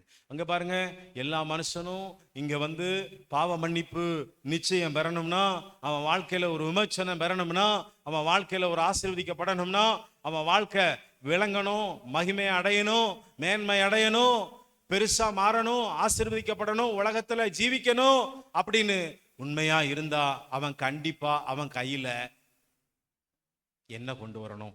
பலியை கொண்டு வந்து இந்த பலிபீடத்தின் கொம்புகள்ல கட்டி இருக்க வேண்டும். அல்லேலூயா சொல்லுங்க. இப்போ உங்களையும் என்னையும் நல்லா கவனிங்கம்மா. நீங்கள் பண்டிகையின் பலியாக, கவனிங்க, பண்டிகையின் பலியாக, உங்க பாவத்தை போக்கும் பலியாக நீங்க எல்லாரும் அந்த பலியை கொண்டு வருவதற்கு பதிலாக எல்லாம் என்ன கவனிங்க, உங்களுக்காக எனக்காக ஒரு ஆட்டை போல இயேசு நமக்காக நம்ம கையில, இப்ப பாருங்க, பலி செலுத்துறவன், பாவ மன்னிப்பு கேட்கிறவன் கையில என்ன இருக்கும்? பலி. சொல்லுங்க, பலி மிருகம். சொல்லுங்க. பாவம் செய்யற மனுஷன் பரிகாரத்துக்காக போகிற பொழுது அவன் கோயிலை சேர்ந்து நோக்கி போகும்போது கையில என்ன இருக்கும்? பண்டிகை பலி இருக்கும். அந்த பலியின் அந்த கைத்துல இழுத்துட்டு போவான். இழுத்துட்டு போய் அந்த பலிபீடத்தின் கொம்பலை இறுக்கி கட்டிடுவான். இப்ப நீங்க கவனிங்க, உங்களுக்காக எனக்காக ஒரு பலியாக, கவனிங்க, நம்ம கையை பிடிச்சிட்டு, இங்க பாருங்க, நம்ம பாவத்தை போக்க ஒரு ஆட்டுக்குட்டியை பிடிச்சிட்டு போவோம். பாவத்தை, நம்ம பாவத்தை அது சுமக்கும், அது ஏற்றுக்கிறோம். அத போல இயேசு நம்ம பாவத்தை ஏற்றுக்கொண்டு அதை என்ன செய்யறாருன்னா, இப்போ பலி பொருளாக, பலி மிருகமாக மாறி அந்த பலிபீடத்தின் கொம்புகளை கட்டப்பட்டு இப்ப என்னவா மாறுதுன்னா, இயேசு அந்த மிருகத்தை போல நமக்காகவே அந்த பலிபீடத்துல, பலிபீடத்தை சொன்னவரு, அந்த பலிபீடத்தின் சாயலை சொன்னவரு, பலிபீடத்தின் ரூபத்தை சொன்னவரு, பலிபீடத்தினுடைய உபதேசத்தை சொன்னவரு, பலிபீடத்தினுடைய நடைமுறைகளை சொன்னவரு, அவரே வந்து அவர் சொன்ன பலிபீடத்திலேயே உங்களுக்காக எனக்காக அவர் அப்படியே சாஷ்டாங்கமாக பலியாகிறார். அல்லேலூயா. பலிபீடமே, பலிபீடமே, பலிபீடமே, பலிபீடமே, கரைகள் போக்கிட கல்வாரி பலிபீடமே, பலிபீடமே, பலிபீடமே, பலிபீடமே. ஹல்லேலூயா. பாவ நிவர்த்தி பண்ணும் இந்த பலிபீடம். அதை போட்டு விடுப்பா. பாவ சொல்லுங்க, பாவ நிவர்த்தி பண்ணும் இந்த பலிபீடம். என்ன செய்யும்? முதலாவது பாவத்தை போக்கும் முதலாவது பலிகள். இந்த பலிபீடம் இல்லாமல் ஒருவனும் தேவனை சந்திக்க முடியாது. அப்ப தேவனோடு ஒப்புரவாகணும் அப்படின்னா இந்த பலிபீடத்துல முதலாவது பலி செலுத்திட்டு தான் நம்ம அடுத்து தேவனோடு ஒப்புரவாக முடியும். ஆமாவா இல்லையா? அடுத்து பிரதிஷ்டை. பிரதிஷ்டை இந்த பலிபீடத்தை குறித்து முதலாவது சொன்னேன், பலிபீடத்தை உண்டாக்குதல். இரண்டாவது பாவ நிவிர்த்தி.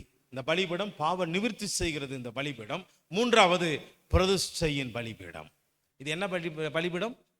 பிரதிஷ்டையின் பலி. இங்க பாருங்க, எல்லாரும் கொஞ்சம் கவனிங்க. உங்க பிள்ளைய ஊழியத்துக்கு பிரதிஷ்டை பண்றீங்களா?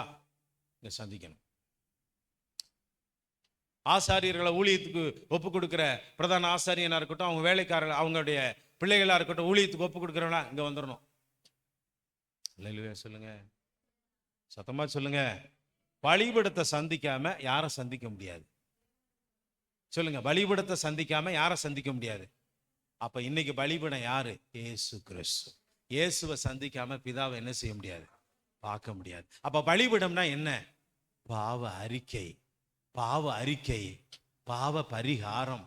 நமக்காக இயேசு, அல்லேலூயா, உன் பாவத்தை போக்கும் பலியா மாறினவர் தான் இயேசு.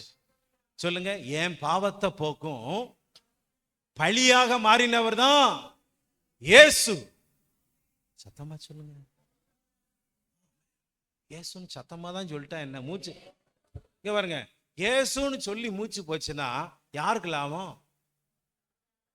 யாருக்கு லாபம்? எங்க சத்தமா சொல்லுங்க பார்ப்போம். மூச்சு போகணும், டோட்டல் அவுட் ஆகணுங்க. அப்படியெல்லாம் யாரும் சொல்ல முடியாதியா. கொஞ்ச கால கிருபை நாட்கள்ல கிருபையோடு இருந்துட்டு கல்யாணத்தை முடிச்சுட்டு போகல, குட்டிகளை பெற்றுட்டு ஆமேன் மனைவிட்ட 2 அடி வாங்கிட்டாவது நாங்க பரலோகத்துக்கு போறோம். ஆமேன். ஒரு வீட்டுல ஒரு அம்மாட்ட ஒரு பிரதர் சொல்றார், உங்க வீட்டுக்காரருக்கு என்ன பேர் வச்சிருக்கீங்க? கொஞ்சம் புறா. ஏன் ஆத்தாடி ஆத்தா, என்ன பேரு? கொஞ்சம் புறா. அதுலயே நம்ம புரிஞ்சுக்கிற வேண்டிதான். ஒவ்வொருத்தவங்களும் ஒவ்வொரு வீடுகளில் பேர் வச்சிருப்பாங்க. உன் மனைவிக்கு என்ன பேர்? சிங்கம். உங்க வீட்டுக்காரருக்கு என்ன பேர் வச்சிருக்கீங்க? எலி பொறுக்கி. என்ன பொறுக்கி? எலி பொறுக்கி.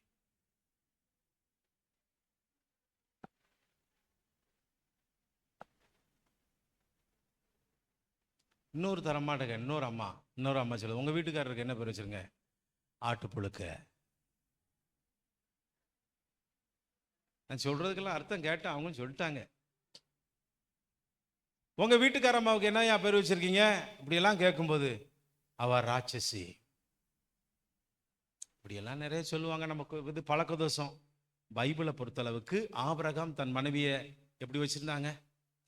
ஆபிரகாம் இங்க பாருங்க, ஈசாக்கு, யாக்கோபு, இவங்களெல்லாம் பார்த்தீங்கன்னா யாரை எப்படி சொன்னாங்க? வீட்டுக்காரர் எப்படி சொன்னாங்க? ஆண்டவனே.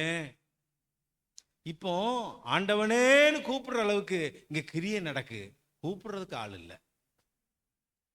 அங்க ஒவ்வொரு நிகழ்ச்சிகளையும் எப்படி வீட்டுக்காரரு ஆண்டவனே பார்த்துக்கோங்கப்பா, எகவாயிரே, அந்த அளவுக்கு. சரி போகட்டும், கர்த்தர் நல்லவர். எத்தனை பேர் அல்லேலூயா சொல்றீங்க? சத்தமா சொல்லுங்க. கர்த்தர், அவர் கிருபை என்றும் உள்ளது. அப்போ இந்த பலிபீடம் என்பது நியாய தீர்ப்புக்கு அடையாளம். அப்போ இந்த பலிபீடம் எதை சொல்லும் பொழுது, இந்த பலிபீடம் சொல்லும் பொழுதெல்லாம் நம்ம வாசிக்கும் முதல் இது இதை பார்க்கும்போது இதுல என்ன இருக்கும்னா, எப்பொழுதுமே 24 மணி நேரம் அக்கினி எரிந்து கொண்டே இருக்கும். இதுல என்ன இருக்கும்?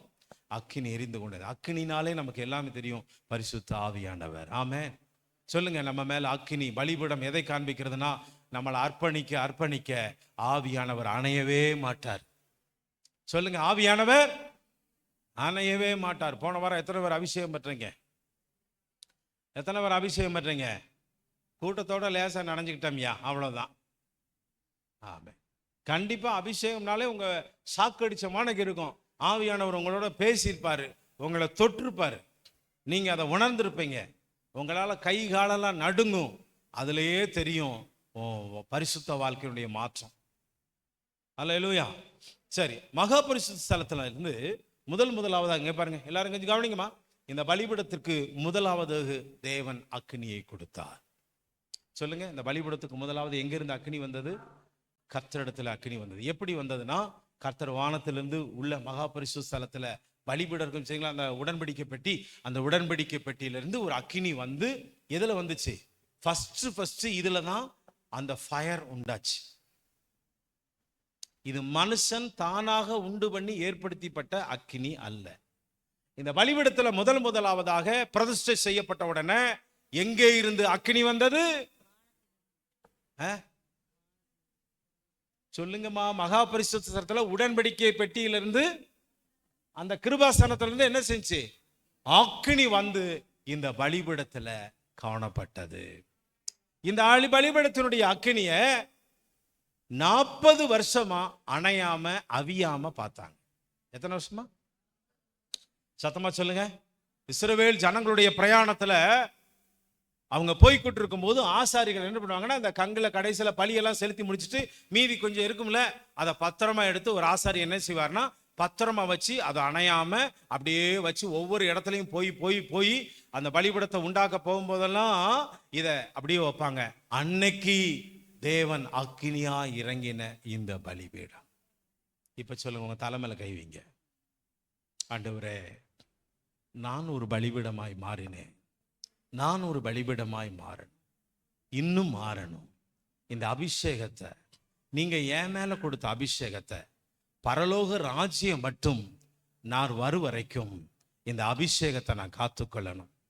இந்த அபிஷேகம் என் மேல வல்லமையா இறங்கணும். ஒவ்வொரு நாளும் இந்த அபிஷேகத்தை சொல்லுங்க, அவியாமல் நான் பாதுகாக்கணும், அணையாம நான் பாதுகாக்கணும். இந்த அபிஷேகம் என்னை எச்சரிக்கணும். இந்த அபிஷேகம் என்னை உயிரால வாழ வைக்கணும். இந்த அபிஷேகம் என்னோடு பேசணும். இந்த அபிஷேகம் ஆவியானவர் என்னை பிரதிஷ்டையோடு கூட உமக்கு முன்பதாக நீர் சொன்ன இடத்துல நான் நிக்கணும்.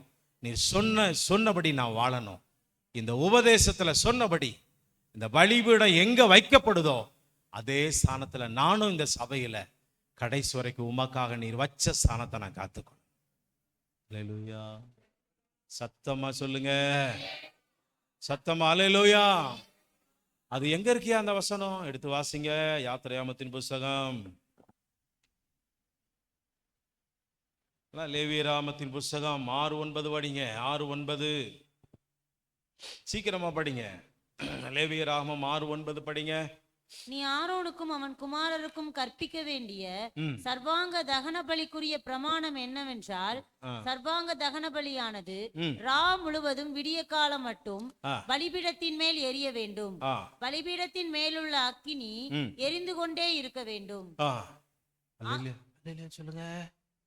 இதை கேட்கும் போதே அல்லேலூயா சொன்ன. அபிஷேகம் இருக்கா இல்லையான்னு இப்பயே தெரிஞ்சு போச்சு. இன்னொருக்கா படிங்க. நீ ஆரோனுக்கும் அவன் குமாரருக்கும் கற்பிக்க வேண்டிய சர்வாங்க தகன பலிக்குரிய பிரமாணம் என்னவென்றால், சர்வாங்க தகன பலியானது ரா முழுவதும் விடியற்காலம் மட்டும் பலிபீடத்தின் மேல் எரிய வேண்டும். பலிபீடத்தின் மேலுள்ள அக்கினி, கவனிங்க, பலிபீடத்தின் மேலே உள்ள அக்கினி எரிந்து கொண்டே இருக்க வேண்டும். சொல்லுங்க, எரிந்து கொண்டே இருக்க வேண்டும். 12வது வசனம். பலிபீடத்தின் மேல் இருக்கிற அக்கினி அவியாமல் எரிந்து கொண்டிருக்க வேண்டும். அவியாமல் என்னதுங்க? அணையாமல் போகிற வரைக்கும் என்ன செஞ்சணுமா? எரிந்து கொண்டே இருக்க வேண்டும். ஆசாரியன் காலைதோறும் அதன் மேல் எரியும்படி கட்டைகளை போட்டு அதன் மேல் சர்வாங்க தகன பலியை வரிசையாக வைத்து காலைதோறும் அதன் மேல் சமாதான பலிகளின் கொழுப்பை போட்டு தகனிக்க வேண்டும். அடுத்து, பலிபீடத்தின் மேல் அக்கினி எப்பொழுதும் எரிந்து கொண்டிருக்க வேண்டும். சத்தமா சொல்லுங்க, பலிபீடத்தின் மேல் அக்கினி. சத்தமா சொல்லுங்க, பலிபீடத்தின் மேல் அக்கினி அவியாமல் எரிந்து கொண்டே. அப்பனா என்ன அர்த்தம்? பலிபீடமா இருக்கக்கூடாது, அதுல எப்போது அக்கினி எரிந்து கொண்டே இருக்கணும். அல்லேலூயா. அக்கினி எரிந்து கொண்டே இருந்தால் அந்த அக்கினி எங்க இருந்து வந்தது? கர்த்தரிடத்துல வந்தது. அந்த அக்கினி என்ன செய்யணும்? 40 வருஷ காலமா பாதுகாத்தாங்க. இன்னைக்கு நீங்களும் நானும் பரலோகம் போகிற வரைக்கும் பாதுகாக்கப்படணும். இது பத்திரமா வச்சுக்கணும். அல்லேலூயா. 9:24 லேவியராமம் 9:24 சீக்கிரம். அன்றியும் கர்த்தருடைய சந்நிதியிலிருந்து அக்கினி புறப்பட்டு. புரியுச்சா உங்களுக்கு? இந்த ஆசரிப்பு கூடாரத்தை கொஞ்சம் போடலாமா? இந்த மகாபரிசுத்தத்தை காமிக்கலாமா?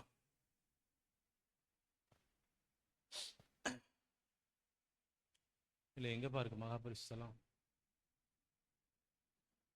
மகாபரிசுத்தம் ஏஐல இருக்காது, இன்னொன்று இருக்குமே. இன்னொன்று ஃபர்ஸ்ட்ல வந்தீங்கன்னா இருக்கும். Praise the Lord, praise the Lord, hallelujah. அதுலயே அந்த கீழே இருக்குல்ல, கீழே கொஞ்சம் எண்ணிக்கல, கீழே கீழே கீழே அதுக்கு மேலே அதான் இதில் வாங்க. அதில் இருக்கும் கொஞ்சம் அப்படியே நீங்கள் அதிலே பார்த்துக்கலாம். அதில் இந்த மகாபரிசுத்த ஸ்தலத்தை காமிங்கப்பா. அப்படின்னு அதில் கொஞ்சம் காமிச்சுக்கோங்க. அதுதான் இதுக்கு பேர் தான் என்னது? மகா பரிசுத்த. இதுக்கு பேர் தான் என்ன பேர்? உடன்படிக்கை பெட்டி. உடன்படிக்கை பெட்டினா கிருபாசனம் அப்படின்னா என்ன அர்த்தம்? இங்க பாருங்க, இந்த 2 ஏஞ்சலுக்கும் நடுவுல இதுக்கு பேர் தான் கிருபாசனம். சொல்லுங்க. இந்த கிருபாசனம் மேல மூடி இருக்குல்ல, இதுக்கு மேல 2 ஏஞ்சல் இருக்காங்களே, தூதர்கள். அதுல சென்டர்ல தான் ரத்தத்தை தெளிப்பாங்க. எப்போ? வருஷத்துக்கு ஒரு முறை. கவனிங்க, மனுஷனுக்காக, பாவிகளுக்காக, ஆசாரியனுக்காக வருஷத்துக்கு ஒரு முறை அங்க தெளிப்பாங்க. இப்ப நீங்க கவனிக்கணும், அதுல தெளிக்கப்படும் போது இங்க இருந்துதான், இங்க பாருங்க, இங்க இருந்துதான் எங்க போச்சு அக்னி? பலிபீடத்தை காமிங்க. அந்த இங்க கவனிங்கப்பா, பலிபீடத்தை காமிங்க.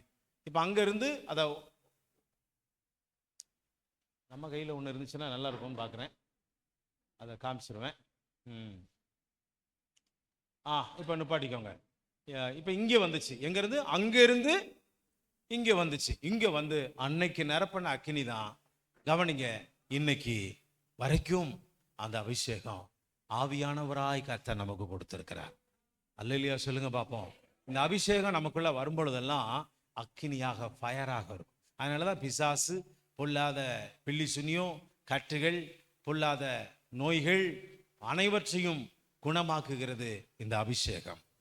நம்ம வாழ்க்கையை கிருபையின் மேல கிருபை, வரங்களின் மேல வரங்கள், நிறைய கிருபைகள் மேல கொடுத்து தேவன் வாழ வைத்து நம்மளை அபிஷேகம் குறையாம நம்மளை காத்து கொண்டிருப்பதுதான் இந்த அபிஷேகம். இதுல எப்போதுமே அக்கினி எரிந்து கொண்டே இருக்கும். அந்த அக்கினி எரியறத கொஞ்சம் போடுங்கப்பா. Price God. இந்த வசனத்தை உங்களுக்கு சொல்றேன். 9:24 படிங்க. அன்றியும் கர்த்தருடைய சந்நிதியிலிருந்து அக்கினி புறப்பட்டு பலிபீடத்தின் மேல் இருந்த சர்வாங்க தகன பலியையும் கொழுப்பையும் எரித்து விட்டது. ஜனங்கள் எல்லோரும் அதை கண்டபோது ஆரவாரித்து முகங்குப்புற விழுந்தார்கள். 9:24 தானே? லேவியராகமம் 9:24. இன்னொருக்கா படிங்க. அன்றியும் கர்த்தருடைய சந்நிதியிலிருந்து அக்கினி புறப்பட்டு பலிபீடத்தின் மேல் இருந்த சர்வாங்க தகன பலியின் மேல் கொழுப்பையும் எரித்து விட்டது. இப்ப வரும்பொழுது எல்லா ஜனங்களும் விழுந்து பணிகிறாங்க. இப்ப எல்லாரும் சொல்லுங்க, ஒரு அல்லேலூயா சொல்லுங்க. ஆமென். சத்தமா சொல்லுங்க. இதுல என்ன சொன்னா, எப்போதுமே ரத்தம் சிந்தப்படும். எப்படின்னா, இந்த ரத்தத்தை பலிபீடத்துல சுற்றிலும் தெளிப்பாங்க, கொம்புகள்ல பூசுவாங்க, எப்படிங்கிறதெல்லாம் நம்ம படிச்சோம். இதுல பலிபீடத்துல ஐக்கியமா ஒரு ஐக்கியம் இருக்கும். எப்படி ஐக்கியம்? 1 கொரிந்தியர் எடுத்து வாசிப்போம். 9:13 ஒரு வசனம் இப்படி இதமா இருக்கிறது. 1 கொரிந்தியர் 9:13. ஆசாரிய ஊழியம் செய்கிறவர்கள் தேவாலயத்திற்குரியவைகளில் புசிக்கிறார்கள் என்றும், பலிபீடத்தை அடுத்து பணிவிடை செய்கிறவர்களுக்கு பலிபீடத்தில் உள்ளவைகளுக்கு பங்கு உண்டென்றும் அறியீர்களா? பலிபீடம் என்பது ஐக்கியத்தை காண்பிக்கிறது. எல்லாரும் சொல்லுங்க, என்னது? சத்தமா தான் சொல்லுங்களேன். பலிபீடம் என்பது சத்தமா சொல்லுங்க.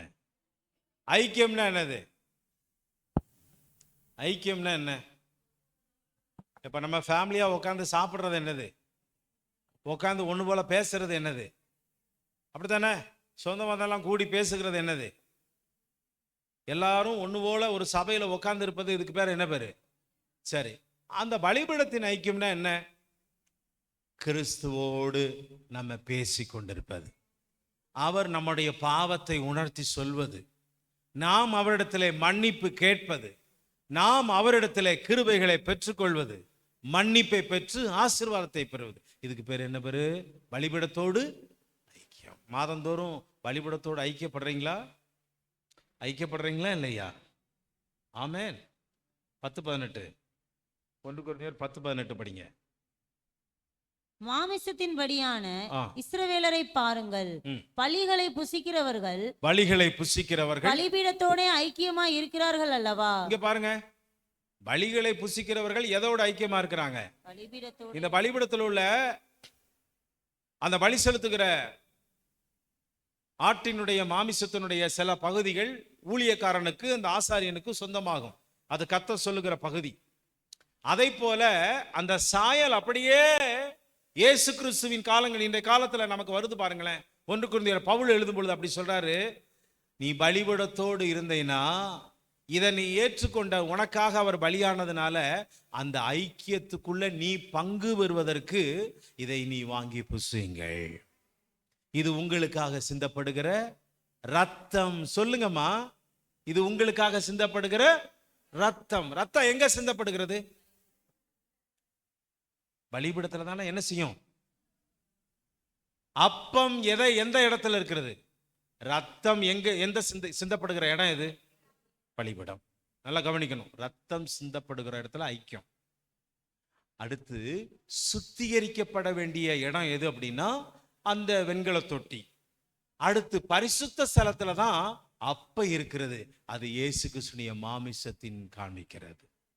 அல்லேலூயா சொல்லுங்க, சத்தமா சொல்லுங்க. இப்ப புரியுதா உங்களுக்கு? ரத்தத்தின் அடையாளம், வெண்கல தொட்டி உன்னை சுத்திகரிக்கிறதுக்கு அடையாளம், அப்ப மேஜை கிறிஸ்துவின் சரீரத்துக்கு அடையாளம். மகா பரிசுத்த ஸ்தலத்தினுடைய அந்த உடன்படிக்கை கர்த்தர் உன்னுடைய பாவங்களை மன்னிச்சு அவர் உன்னை அன்பா கிருபையா ஏற்றுக்கொள்ளுகிற, பிள்ளையா ஏற்றுக்கொள்ளுகிற இடம். அல்லேலூயா சொல்லுங்க சத்தமா, அல்லேலூயா.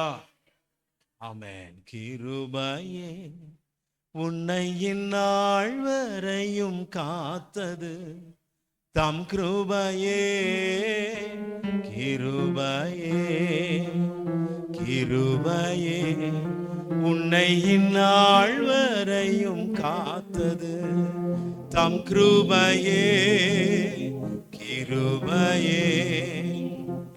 அல்லேலூயா. சத்தமா சொல்லுவோம். ஆமென். அல்லேலூயா. எவ்வளவு ஒரு பயங்கரமான இந்த பலிபீடத்துல ஒரு ஐக்கியத்தை கர்த்தர் தருகிறார். இந்த பலிபீடத்தோடு யாருக்கு ஐக்கியம் இருக்கிறது சொல்லுங்க பாப்போம். உங்களுக்கு ஐக்கியம் இருக்கா? உங்க எல்லாருக்கும் ஐக்கியம் இருக்கா? இந்த பலிபீடம் யாருன்னு சொன்னேன். இந்த பலிபீடத்துல தந்தவரே அவர்தான், சொன்னவரே அவர்தான். இந்த பலிபீடத்திலேயே யார் பலியானது? யாருடைய ரத்தம் இதுல பூசப்பட்டது? யார் இன்றைக்கும் அந்த கொம்புகளாக இருந்து பரிந்து பேசுகிறது? அல்லேலூயா.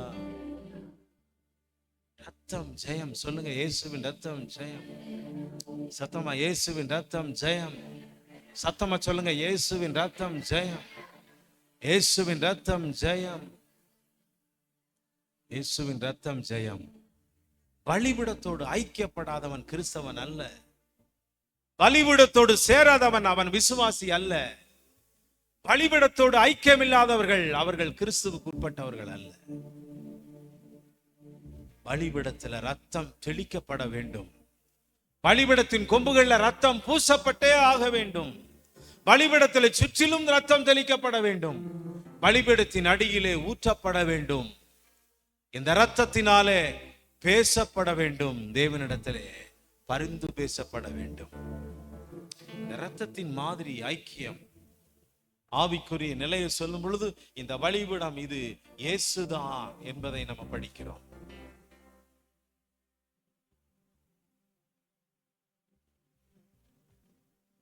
இந்த 4 கொம்புகளும் பாத்தீங்கன்னா இங்க பாருங்க, எல்லாரும் கொஞ்சம் கவனிங்க. முதல் கொம்பு சொல்லுங்க தெய்வீகம். சொல்லுங்க, முதல் கொம்பு தெய்வீகம். இரண்டாவது கொம்பு ராஜரீகம். சொல்லுங்க, இரண்டாவது கொம்பு. மூன்றாவது கொம்பு ஆசாரியத்துவம். நான்காவது கொம்பு மனுஷீகம். சொல்லுங்க, இப்ப சொல்லுங்க பாப்போம். ஃபர்ஸ்ட் சொல்லணும், முதலாவது கொம்பு யாரு? இயேசு. இந்த முதலாவது கொம்பு இயேசு எப்படியா இருக்கிறார்? தெய்வீகம். இங்க பாருங்க, மனுஷனுக்காக அவர் எப்படி வந்தார்? மனுஷனாய் வந்தார். அதான் மனுஷீகம். அல்லேலூயா. இங்க பாருங்க, முதல்ல தெய்வீகம். அவர் தான் உண்மையான கடவுள். இந்த முதல் கொம்பு எது காண்பிக்கிறது? ஃபர்ஸ்ட் அவர் தான் தெய்வம். உலகத்திலேயே ஒரே ஒரு தெய்வம் இயேசுதா என் ரட்சகர், இயேசுதா என் ராஜா, இயேசுதா என் ரட்சகர், இயேசுதா என் ராஜா. கொம்பு எப்படி இருக்கு? ஏமா கொம்பு நட்டுக்க இருக்கா, ஸ்லோப்பா இருக்கா? புரியலன்னு நினைக்கிறேன். இந்த கொம்பு எப்படியா இருக்கு? இங்க பாருங்க, இப்படி இருந்தா இது நோக்கம் வேற, இப்படி கொஞ்சம் சாயலா இருந்தா அதனுடைய தன்மையே வேற. அல்லேலூயா சொல்லுங்க. எவ்வளவுதான் ராஜரீகமா இருந்தாலும் அவர் கொஞ்சம் நமக்காக கொஞ்சம் சாய்ந்து, அல்லேலூயா சொல்லுங்க, நமக்காக சாய்ந்து. அடுத்து ஆசாரியத்துவம். நமக்காக பிரதான ஆசாரியனா இங்க வந்து என்ன செய்கிறா? மாறுவதற்கு அடையாளம். அடுத்து ராஜாதி ராஜாவா நமக்காக மாறப்போகிறார். எல்லா ராஜாக்களை விட இந்த ராஜா சிறப்பானவர். அடுத்து நமக்காக மனுஷராய் வந்தவர், மனுஷி. சத்தமா ஒரு அல்லேலூயா சொல்லுங்க பாப்போம். இந்த 4 கொம்புகள்லையும் என்ன பூசப்பட்டது? ரத்தம் பூசப்பட்டது. அது என்ன ரத்தம்? ஆட்டினுடைய ரத்தம், மாட்டினுடைய ரத்தம். இப்ப இந்த 4 கொம்புகள்லையும் யாருடைய ரத்தம் பூசப்பட்டது? உங்களுக்காக, எனக்காக இயேசுவின் ரத்தம். சத்தமா ஒரு அல்லேலூயா.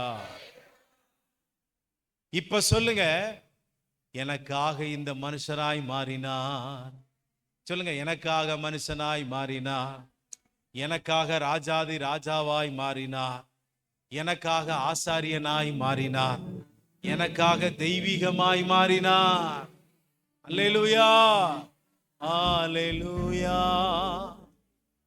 ஓ அல்லேலூயா, அல்லேலூயா, அல்லேலூயா, அல்லேலூயா, அல்லேலூயா, அல்லேலூயா, அல்லேலூயா.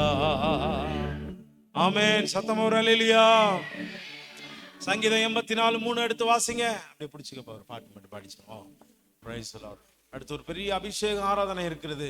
அதுல வல்லமைகள் நிறைந்து இந்த பலிபீடத்தினுடைய அக்கினி நம்மளை எரிக்க வேண்டும், நம்மளை பாதுகாக்கும்படி, சுட்டரிக்கும்படி. ஆமென். சங்கீதம் 84:3. என் ராஜாவும் என் ராஜாவும் என் தேவனுமாகிய சேனைகளின் கர்த்தாவே, என் தேவனுமாகிய சேனைகளின் கர்த்தாவே, உம்முடைய பீடங்கள் அண்டையில், பீடங்கள் அண்டையில் அடைக்கலான் குருவிக்கு வீடும், வீடும், தகைவிலான் குருவிக்கு தன் குஞ்சுகளை வைக்கும் கூடும் கிடைத்ததே. கிடைத்ததே. எல்லாம் கொஞ்சம் கவனிங்கம்மா, எல்லாம் கவனிங்க. அடாடா, கொஞ்சம் பாருங்க, வேற எழுதுங்க.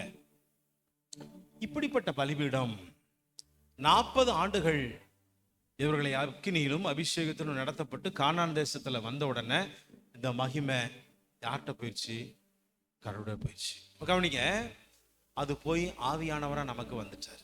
ஆனா அன்னைக்கு இருக்கிற அந்த ஆர்டினேஷன் அபிஷேகம் அன்னைக்கு இன்னைக்கும் அப்படியே இருக்கு.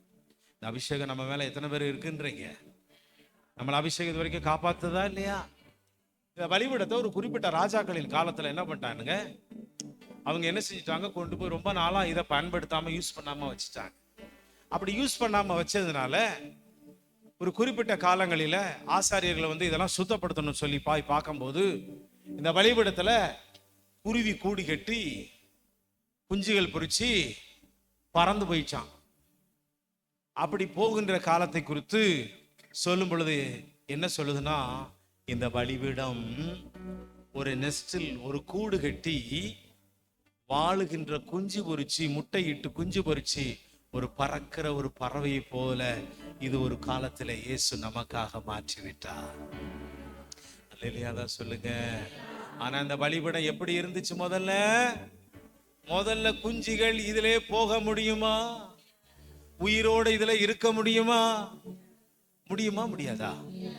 ஆடுகளும் மாடுகளும் பறவைகளும் போஜன பதார்த்தங்களும் பலியாக சொன்ன அனைவரும் இதுல எரியணும். ஆனால் ஒரு குறிப்பிட்ட காலம் வந்தது. கர்த்தர் எல்லாவற்றையும், சமயங்களையும், நேரங்களையும், காலங்களையும் மாற்றுகிறவர். அபிஷேகம் மாறி போகாது, தேவனுடைய வார்த்தை மாறி போகாது. தேவன் மாறாதவர், அவருடைய மகிமை மாறாதது, அவருடைய கிருபை மாறாதது, அவருடைய வார்த்தை மாறாதது. அவர் என்னென்றைக்கும் சத்தியம் உள்ள தேவன், அவர் என்னென்றைக்கும் நித்தியம் உள்ள தேவன். அவர் நம்மளை இடத்தில் வருகிறவர், நம்மிடத்துல பேசுகிறவர், நமக்கு பதில் கொடுக்கிறவர், நம்மளை விட்டு இணை பிரியாதவர், நம்மளோடு இருக்கிறவர். நம்மளை ஆசீர்வதிக்கிறவர், நம்மளை பலப்படுத்துகிறவர், நம்மளை சகாயம் பண்ணுகிறவர், எல்லா நன்மைகளையும் செய்து நிறைவேற்றுகிறவர், வாக்கு கொடுத்தவர், வாக்கு மாறாதவர், குறிப்பிட்ட காலங்களில் செய்து நிறைவேற்ற வல்லவர். அவர் செய்கிறவர். அவர் அக்கினிமயமான தேவன், அவர் ஆச்சரியமான தேவன், அவர் அபிஷேகத்திலே வல்லமையுடைய தேவன், குறைவில்லாதவர், நிறைவானவர், பலமுள்ளவர், பராக்கிரமம் உள்ளவர், மகிமை உள்ளவர், கிருபை உள்ளவர், ஆனாதியாய் பரலோகத்திலே ஒருவரும் காணக்கூடாத ஒளியில் வாசம் பண்ணுகிறவர், அந்த ஆவியானவரை தந்து நம்மளை பலப்படுத்துகிறவர், கிறிஸ்து நம்மளை விட்டு மாறாதவர், அவருடைய வாக்கு மாறாதது, அவருடைய சத்தியம் மாறாதது, அவரே என்றென்றைக்கு மாறாதவர். இந்த பலிபீடத்தையே ஆண்டவர் மாற்றிவிட்டார். எப்படி மாத்திட்டாரு? அக்கினி கொஞ்சம் கூட குறையாம இருக்க வேண்டிய அந்த பலிபீடத்துல ஒரு குறிப்பிட்ட காலம் வந்தவுடனே என்ன எது கெட்டது உள்ள என்ன செஞ்சுச்சுங்க? ஆண்கள் சொல்லுங்க, என்னது? குருவி போய் கிளீன் பண்ண போறாங்க, குஞ்சுகள்லாம் பாருங்க. இப்ப கவனிங்க, இன்னைக்கு நீங்களும் நானும் இப்படி ஒரு பலியை செலுத்துவதற்கு ஆண்டவர் அனுமதிக்காம ஒரே தரம் இயேசு நமக்காக இதே பலிபீடமாகிய சிலுவையில பலியாகி உங்களை என்னையும் வாழ வைத்து ஆண்டவர் பறக்க விடுகிறார். நீ சுதந்திரமாய் வாழ். நீ பரிசுத்தமான ஒரு சுதந்திரத்தை உனக்கு கொடுத்திருக்கிறேன். ஒரு பரிசுத்தமான ஒரு மகிமையுள்ள வாழ்க்கையை உனக்கு தந்திருக்கிறேன். ஒரு உண்மையுள்ள வாழ்க்கையை உனக்கு தந்திருக்கிறேன். இனிமே உனக்கு என்ன இல்லை? பலி இல்லை, நானே பலியா மாறி இருக்கிறேன். அல்லேலூயா சொல்லுங்க சத்தமா, ஒரு அல்லேலூயா சொல்லுங்க சத்தமா, சொல்லுங்க அல்லேலூயா, ஆமென், அல்லேலூயா. எடுத்து வாசிப்போம் வசனம் 1 கொரிந்தியர் 5:7. 1 கொரிந்தியர் 5:7. 1 கொரிந்தியர் 5. ஆகையால் நீங்கள் புளிப்பில்லாதவர்களாய் இருக்கிறபடியே புதிதாய் பிசைந்த மாவாய் இருக்கும்படிக்கு பழைய புளித்த மாவை புறம்பே கழித்து போடுங்கள். ஏனெனில் நம்முடைய பஸ்காவாகிய கிறிஸ்து நமக்காக பலியிடப்பட்டிருக்கிறார். சொல்லுங்க, நம்முடைய பஸ்காவாகிய கிறிஸ்து நமக்காக பலியிடப்பட்டிருக்கிறார். எல்லா கையை தூக்கி சொல்லுங்க, இயேசு எனக்காக இந்த பலிபீடத்திலே சிலுவையிலே பலியானார். சொல்லுங்க, இயேசு எனக்காக பஸ்காவாகிய பலியானார். சொல்லுங்க, பஸ்காவாகிய எனக்கு. 2:17 வாசிங்க. பிலிப்பியர் 2:17.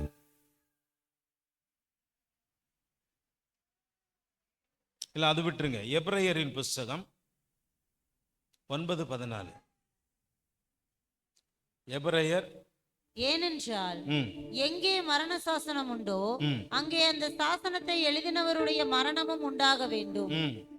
எப்படி எனில் 10வது வசனம் 10வது அதிகாரம் 14 வாசிங்க. 10:14 வாசிங்க. எபிரேயர் 10:14. ஏனெனில் பரிசுத்தமாக்கப்படுகிறவர்களை ஒரே பலியினாலே, எல்லாரும் கவனிங்க, எல்லாரும் சொல்லுங்க, ஒரே பலியினாலே இவர் என்றென்றைக்கும் பூரணப்படுத்தி இருக்கிறார். சொல்லுங்க, ஒரே பலியினாலே. சத்தமா சொல்லுங்கம்மா, ஒரே பலியினாலே இவரை இவர் என்றென்றைக்கும் பூரணப்படுத்தி இருக்கிறார். இன்னொரு படிங்க. ஏனெனில் பரிசுத்தமாக்கப்படுகிறவர்களை ஒரே பலி இவர் என்றென்றைக்கும் பூரணப்படுத்தி இருக்கிறார். இனிமே இந்த உலகத்துல பலியே கிடையாது. சொல்லுங்க, இனிமே இந்த உலகத்துல அந்த ஒரே பலி யாரா மாறினாரு? இப்ப தினந்தோறும் பலியா நீங்களும் நானும் எப்படி மாறணும்? நம்மளுடைய பாவ அறிக்கைகளை, நம்மளை அர்ப்பணிப்பதில்ல, நம்மளை தாழ்த்துவதில்ல, நம்ம ஆண்டவருடைய சமூகத்துல ஒப்பு கொடுப்பதில்ல, நம்மளை ஆண்டவருடைய சமூகத்துல அர்ப்பணிப்பதில்ல, உன்னை தாழ்த்துவதில்ல, உன்னை ஒப்பு கொடுத்து உன்னை ஆண்டவருடைய சமூகத்துல அர்ப்பணிக்கிறதா இன்னைக்கு பலி. கொஞ்சம் வெளியில தூக்கிட்டு போயிருங்கம்மா, கொஞ்சம் வெளியில தூக்கிட்டு போங்க. பறவை கோயில கொஞ்சம் வெளியில தூக்கிட்டு போயிருங்க. சொல்லுங்க, இன்னைக்கு பலினா என்ன? இன்னைக்கு பலினா என்ன சொல்லுங்க? உங்களை ஆண்டவருடைய சமூகத்துல, ஆண்டவரை நான் ஒரு வாயில பாவம் செஞ்சிருக்கமா? சிந்தனையில பாவம் இருக்கா? மனசாட்சியில பாவம் இருக்கா? எத்தனை பேர் வீட்டுல நாடகம் பாக்குறீங்க?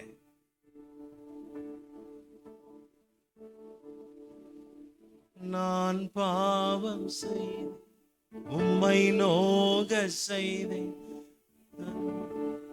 நான் பாவம் செய்தேன், உம்மை நோக செய்தேன். வாழ்ந்து வந்தேன். எப்போ? ஞானஸ்நானத்துக்கு எடுக்கிறதுக்கு முன்னாடி, ஆண்டவரை ஏற்றுக்கொள்கிறதுக்கு முன்னாடி, ரட்சிக்கப்படாததுக்கு முன்னாடி. நான் பாவம் செய்தேன், உம்மை நோக செய்தேன், உம்மை தேடாமல் வாழ்ந்து வந்தேன், என்னை மன்னியும் தெய்வமே, இந்த ஒரு விசை மன்னியுமே. எப்போ இந்த பாட்டை பாடணும்? இப்போ இந்த பாட்டை எப்படி பாடணும்னு நினைக்கிறீங்க? ஆண்டவரே, நீங்க டிவி பார்க்கும்போது அந்த பலிபீடத்தின் அக்கினி நமக்குள்ள பேசும், மகளே, நீ என்னிடத்தில் தாழ்த்தி அர்ப்பணிச்சு ஜெபிக்கிற நேரத்தை விட உனக்கு இந்த டிவி முக்கியமான ஏசப்பா பக்கத்துல கேட்பாரு ஆவியான. என்னை விட உனக்கு இந்த நாடகம் முக்கியமா? என்னை விட இந்த படம் உனக்கு முக்கியமா? கேட்பாரா? கேட்க மாட்டார். கேட்கலன்னா ஆண்டவர் உன் கூட இல்லைன்னு அர்த்தம். ஆண்டவர் சொல்லியும் நீ கேட்கல, அதை பார்த்துக்கிட்டு இருக்க அப்படின்னா கண்டிப்பா ஆண்டவரால உன்னை பயன்படுத்தவே முடியாது.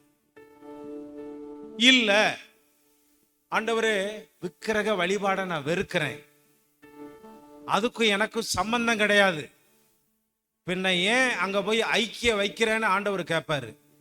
அப்பையும் நீ ஒப்பு கொடுக்கலனா உன்னை விட்டு கொஞ்சம் சற்று விலகி இருப்பார் இந்த அக்கினியின் ஆவியானவர். பலிபீடத்தின் மேல திருவிருந்து எடுத்துட்டு அபிஷேகம் பண்ணப்பட்டுட்டு, நீ தேவனால ஆர்டினேஷன் பண்ணப்பட்டு அபிஷேகம் பண்ணப்பட்ட உன் வாழ்க்கையில பிரதிஷ்டையின் மாற்றத்தை கிறிஸ்து ஆவியானவர் உன்னிலே பார்க்க கூடாது. பலிபீடத்தோடு ஐக்கியப்படுகிற நீ இந்த பலிபீடத்தோடு ஐக்கியம் முன்னோடு இருக்க இந்த பலிபீடத்துக்கு விரோதம் செய்யலாம், துரோகம் பண்ணலாமா?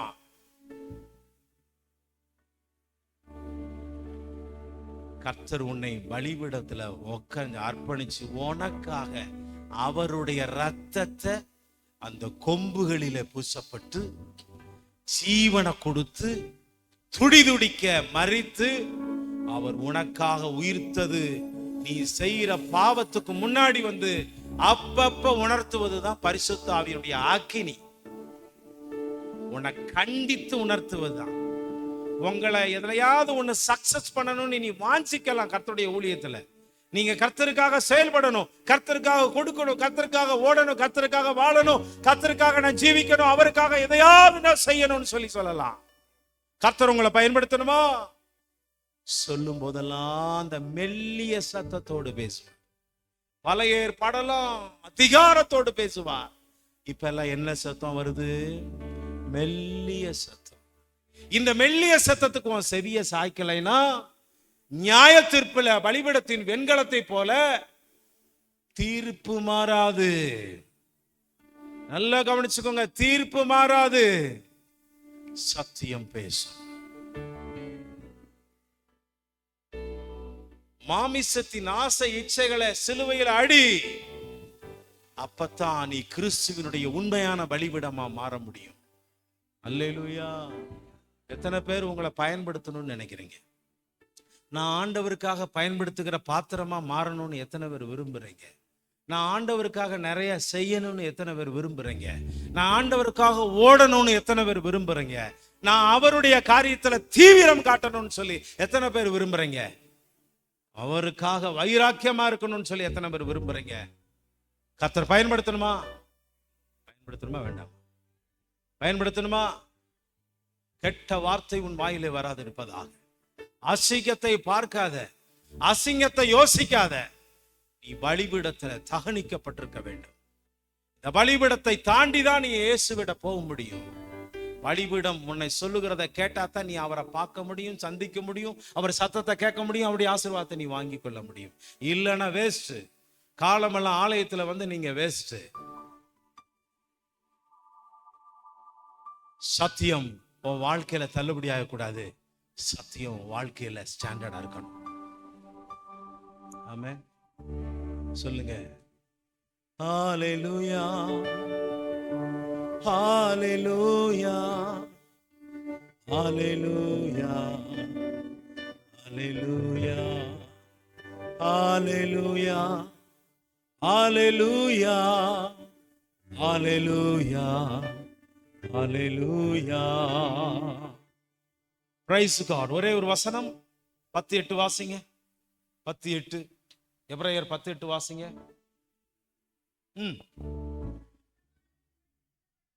பழைய பிரமாணத்தின்படி செலுத்தப்பட்டு வருகிற